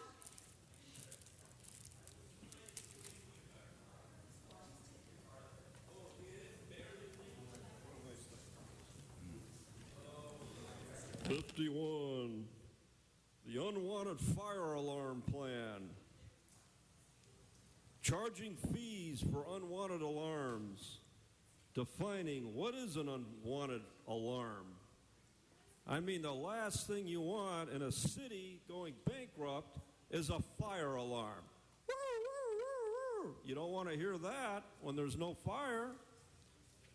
How about if you want unwanted fire alarms out, take them out fee-free. Because everybody likes free. So all you have to say is, we'll take your unwanted fire alarms out for free. And then they'll go ahead and they'll do it. But if you start charging fees, you're going to keep hearing this familiar sound, false alarm. Mr. Spindler, can you hold his time? Mr. Herman seems to be having trouble sitting in his seat. Are you done? You keep interrupting this council meeting, sir. I'm going to ask you to leave. Mr. Spindler, continue. He's only trying to look for the fire alarm. Next speaker, Andrea.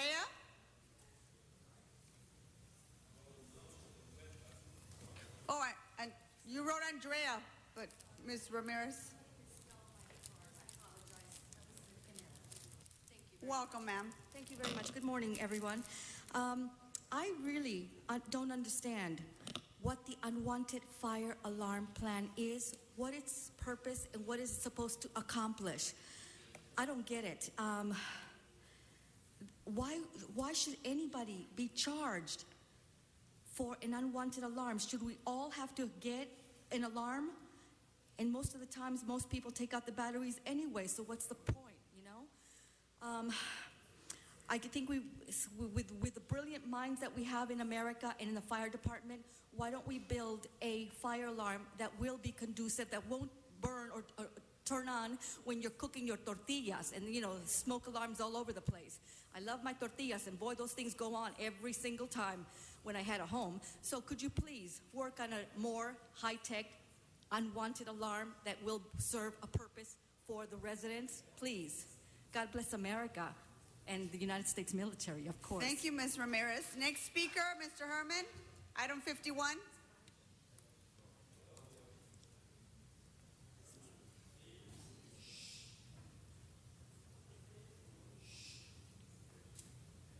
One minute to make you all understand that the unwanted fire alarm plan is very uneducational and not scientific. If there's a fire, you yell, fire! If someone needs help, emergency, police, help! And then we have the 911. So if anyone's ever in a crisis, any good Samaritan would probably save your life, but not this consul. Because if a child who has autism makes a wrong call, like Englander, he would probably go over there and says, arrest this kid, he's making prank calls, he's a terrorist. No, the child does not understand. He cannot communicate effectively because of his big ears. So take the time and really explain to the public what you're doing when you're giving them these stupid costs and charges on fire and alarms. Thank you. That concludes our speaker cards for this item. Mr. Englander? Great. Thank you, colleagues. I asked for your aye vote on this. We had 15,000 unwanted calls last year to the fire department. And what's happened is we have chronic users as well. In fact, we've done an analysis on this, and we had locations that called hundreds of times at the same location. Imagine that. We roll out the fire department. Perhaps we roll them out code 3, lights and sirens, to the same location every other day with no repercussions at all. Now, what that also does is it takes those resources out of service to respond to a real emergency. The police department acknowledged this years ago and implemented a similar program. There won't be a citation or a fine. In fact, there's no citation. There won't be a fine on the first one. They just sign up for the alarm school, just like you do with the Los Angeles Police Department. This will save lives. This will save the opportunity and free up the resources to respond to real emergencies. When we take resources out of service because they're responding to an unwanted alarm call, often triggered by construction work and other things being done, you're putting lives in jeopardy because they can't respond to that person who truly needs basic life or advanced life support. So I urge your aye vote, and I want to thank the fire department for implementing this program. Thank you. Thank you, Mr. Englander. That concludes speakers on item 51. Mr. Clerk, open the roll. Close the roll. Tabulate the vote. 13 ayes. Item passes. Next item, item 52. Item 52, called special for cards. First speaker, Wayne Spindler on item 52. And you have 1 minute, by the way.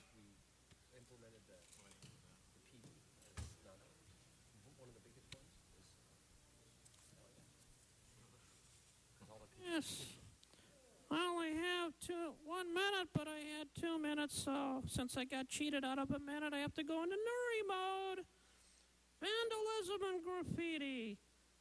The two names of the LA city, vandalism and graffiti. Don't take down the tagging, because tagging is art.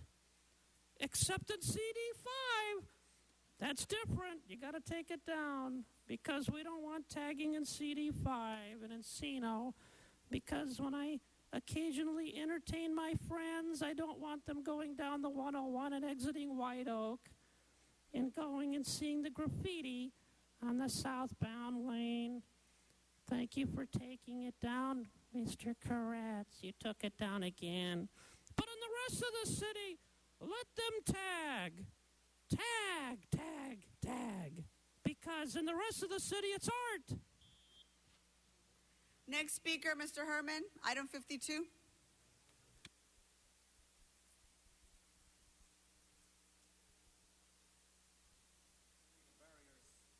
Illegal barriers.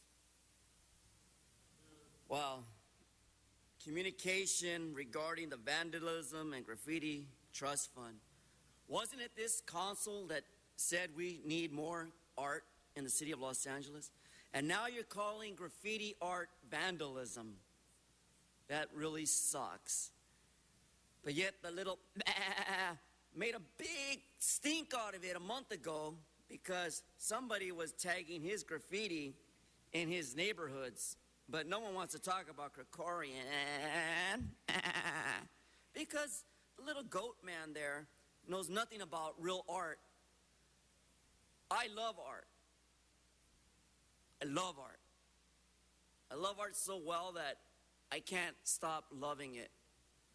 And to put this motion before the fiscal year of 2013-2014 for October 2nd relative to the status of vandalism graffiti trust fund, I say waive it.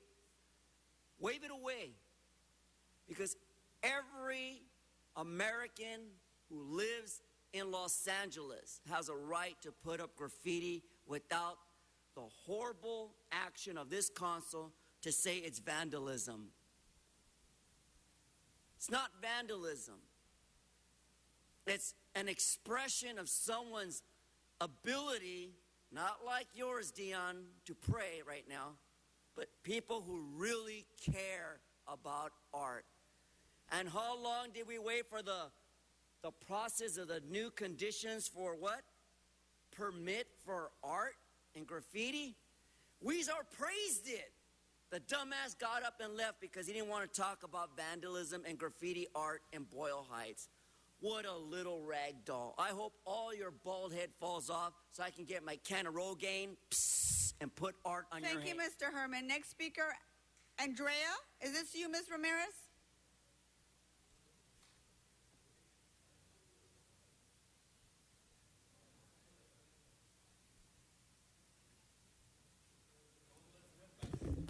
I believe in the Socratic method. I come from the old school of hard knocks, black and white, all or nothing. I personally dislike, loathe, and have disdain for vandalism and graffiti. My parents, Mexican Americans, taught me you don't violate, you don't ruin, you don't ravage, and you don't nosy and don't meddle in other things that don't belong to you. You don't touch other people's things, and you certainly don't destroy city or county or state property. God damn you, this is just unacceptable. How do you grow up trashing somebody's buildings? America is beautiful. Let's not cheapen this America. What you come here with graffiti is no art. It's just garbage. Plain and simple, rap garbage. And again, vandalism. I deal with that every night when I sleep on the streets. Very clean, I might add. I wake up, my shopping cart for the 5th shopping cart in a month. It's been now the bars. They've been stealing these damn gangbangers and Africans and African Americans. I deal with vandalism every night and every day. Again, who helps us? Well, it ain't the taggers, and it ain't the gangbangers and the wetbacks. Again, ladies and gentlemen, put a stop. Put these bastards, castrate them, chemically castrate them, and put them in jail. That's where they belong. They can tag the jail cells all night and all day. Get rid of them. I, again, love America. I want to see these beautiful buildings from the 20s and 30s kept in beautiful shape because people worked hard with their little fingers and making pennies a week just to erect these gorgeous buildings, and look what they've become now. They're cockroach infested, they're drilled upon, and they're damaged and defaced. Come on. Are we Mexicans that dirty, that low? I'm ashamed of these Mexicanos and Latinos. Bunch of pulgas, cucarachas. No tienen madre. And you too, the wetback behind me. Anyway, having said that, please, again, I ask you, arrest them, deport them, and get rid of them. That's not art. It's trash. God bless America and the United States. Thank you, Ms. Ramirez. Juan Alcala, you're speaking on item 52. Sir, no, you can't do. You're going to get hurt, Mr. Alcala. Go ahead, sir. I ride the whole city on my bike every day, and you don't tell me you're going to get hurt. Just trying to look out for you. You Go know ahead, what's sir. hurting me is the shininess of your jewelry. It's hurting my eyes. He is not talking about this item. The item is the cucarachas and the people that live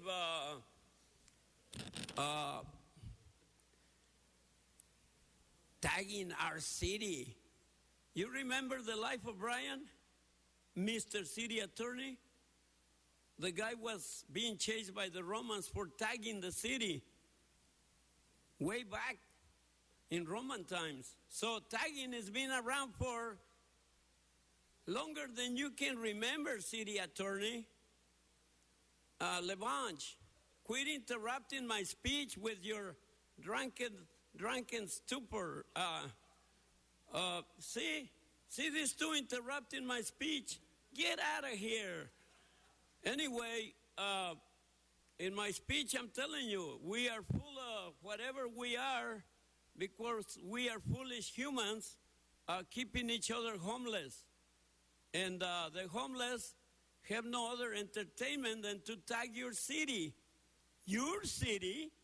Go to hell. It's not your city.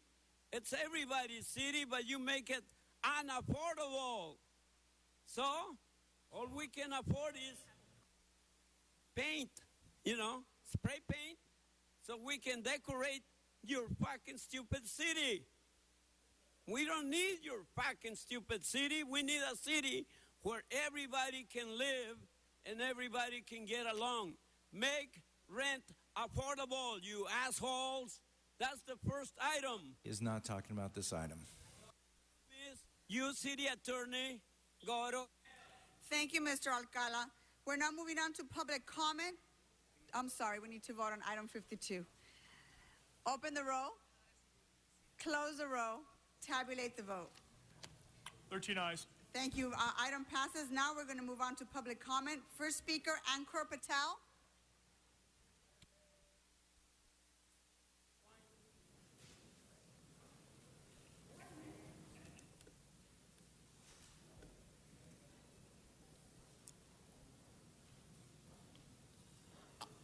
Sir, Don't I get 2 minutes? No, you get 1 minute for public comment. Your time is running out.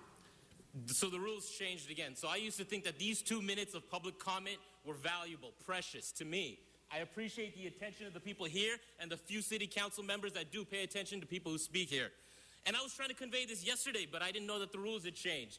And so, again, I had thought that my time was cut because you had a 2-hour presentation for Council Member Labange, maybe deserved, but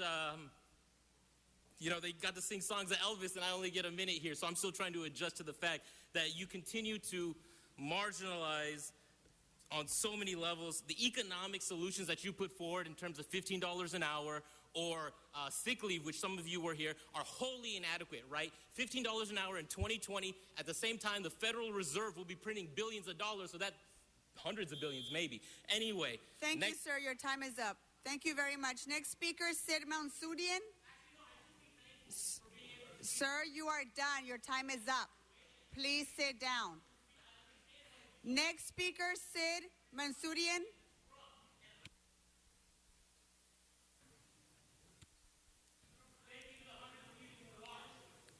Sid Mansourian, you are next.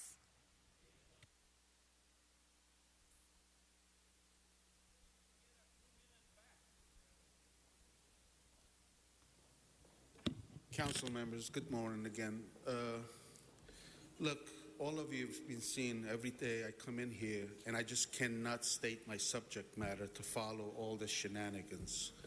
But I hold this council must hold himself responsible in one sense, and I'm not trying to degrade any one of you. Collectively, you must find a solution where people who come here for business, to do the right thing for the Angelenos, collectively with you all, we must be heard in a forum where we are not followed. I respect them, whatever they do, but it's not the place. How can I follow with a serious subject, or anyone else besides me, to come here and make a plea with you all? It is upon you to find a solution, because one of these days, something terribly going to go wrong in this forum here, not because of me, because of frustrated public. Thank you, sir. Next speaker, Jim McQuiston. He's already left. Okay, thank you. Next speaker, Jose Martinez. Jose Martinez, are you here? Next speaker, Mr. Herman.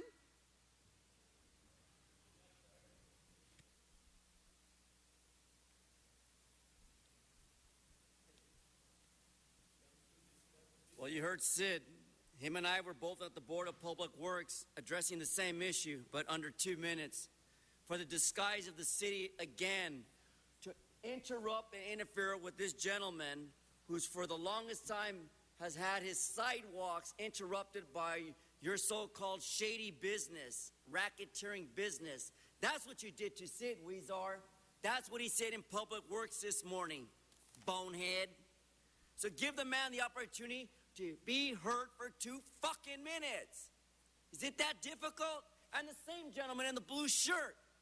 I care less about my fucking minute because I'm going to use it up the right way with profanity to the insane fools that sit here and don't take public criticism too hard and with love. Assholes. That's right. It's all about love. Love like Weezar does it. Love and hump. Francine Godoy. Thank you. Thank you, Mr. Herman. Next speaker, John Walsh.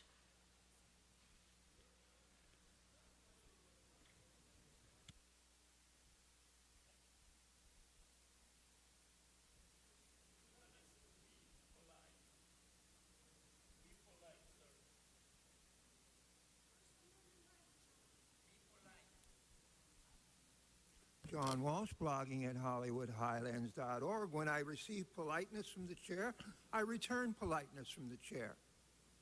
The chair now is different from what it was before. Okay, Gerald Wilson, I didn't know him personally, but he was a good friend of a friend of mine. I'm looking forward to the Central Jazz Festival where his son, Gerald Wilson's son, will be leading the Gerald Wilson Orchestra. And I say anybody here who's never heard of Gerald Wilson, please come down into what used to be the black neighborhood, which is now Central American, at Central Avenue, and see what's happening. As far as Tom LaBonge, he's not here. He must be, again, we're 100% about you fighting your alcoholism when you go to work for the DWP. The First Amendment is really nasty to some people, but my great-great-great-grandfather fought for it in the Civil War, in the Revolutionary War. Thank you, Mr. Walsh. Next speaker, Brian Barajas. Oh, Mr. Koretz, go ahead. Just for the record, since the last speaker said that Tom LaBonge wasn't on the floor, he's been right here the whole time. So just for the record. Thank you for clearing that up. Mr. Barajas, you're next.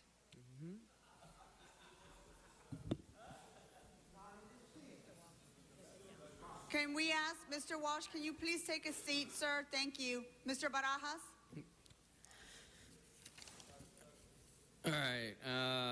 I turned in a leaflet for everybody. There's man-made global warming in hell, but what nations will agree to go there? My issue here is the fact that the Pope has adopted a policy of green, I should say insanity.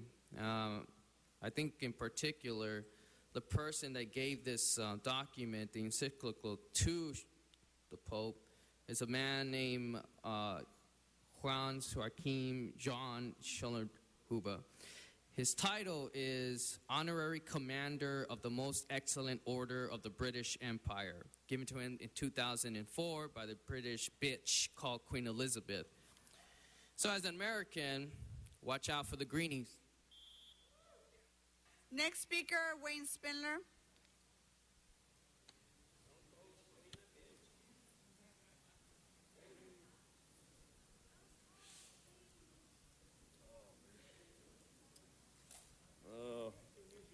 Yes, my My apologies to Her Royal Highness Queen Elizabeth. Members of the Illuminati, such as myself, were a little uncomfortable with those comments, but we appreciate it. Anyway, yes, I thought Tom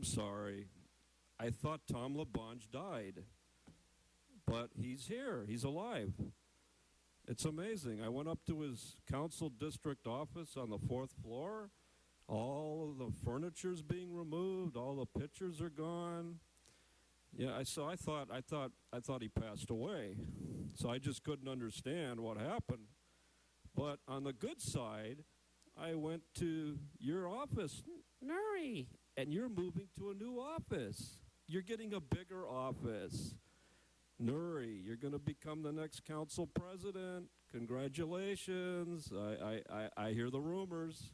Good job. Better chair than Mr. Wessy. Next speaker, Antonio Ramirez.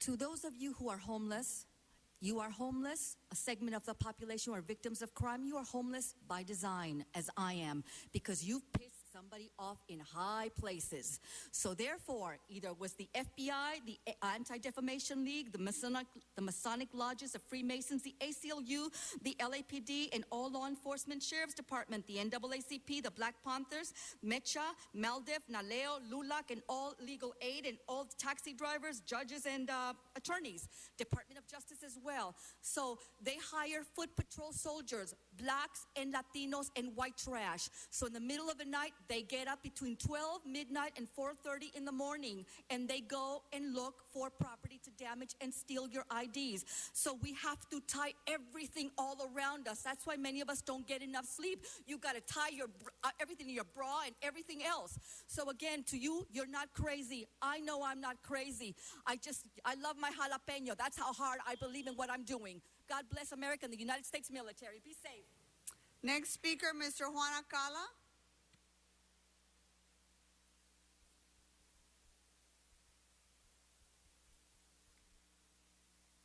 I'd be afraid to love that woman because she don't love jalapenos, and I like jalapenos. I don't like to eat them. I like to give them to somebody else.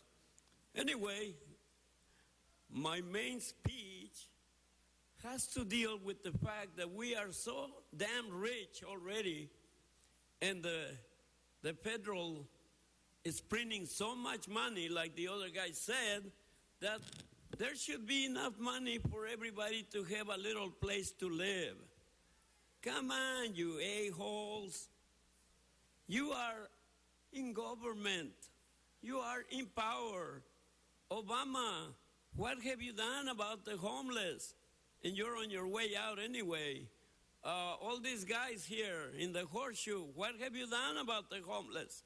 Oh, you want to move their property from one place to another and scare them like cockroaches.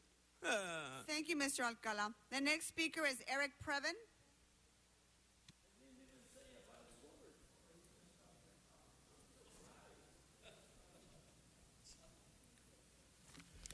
Yes, it's Eric Previn, a resident from CD2, and 1 minute is not acceptable in public comment. And, you know, item 151657 from a week or so ago was a settlement on the Shoemaker versus City of Los Angeles case. June 1, there was a claims board meeting. June, you know, that's been moving forward. There's a big problem because you didn't open it to the public. And, you know, there's a casualness with which corrupt acts seem to be done and an apparent unconcern that there might be harsh consequences. You'd think that a corrupt public official would go to extraordinary lengths to make his crimes difficult to detect and even more difficult to prove, but at least in several of the cases we know of recently, they rarely seem to. Since most officials are rational people, this suggests that a pervasive culture of corruption and their individual experiences with it have told them that they have little to fear. That logic has to change. Any official contemplating selling his office has to be made to know that he will end up not just in prison, but financially ruined if he or she does so. And I will say, Bill Delvac, Barbara Delvac gave some money to Mr. Krikorian. You just need to agendize items when I ask you to, and we can move forward. Thank you. Thank you, Mr. Previn. That concludes public comment. Mr. Clerk, what's before us? Madam President, Council has motions for posting and referral. Posted and referred. The desk is clear. Members, any announcements? Mr. Labange? The City Council, all my colleagues, for the very nice tribute you gave my family and myself yesterday. Appreciate that. Thank you very much. Well deserved, Mr. Labange. Anyone else? Any announcements? Okay, any adjournments? Mr. Labange, everyone please rise for council adjournments, including the audience, please.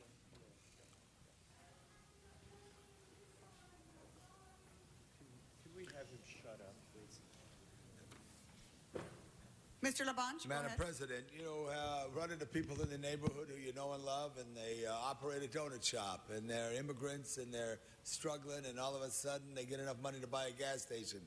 Then all of a sudden somebody knocks on their door and says they want to build a building there and pay them rent, and they're sitting in such a very special spot. That was Tom Lay. Tom Lay was a great man who immigrated to this country and ran that donut shop, and then wanted to be a mechanic and run a gas station.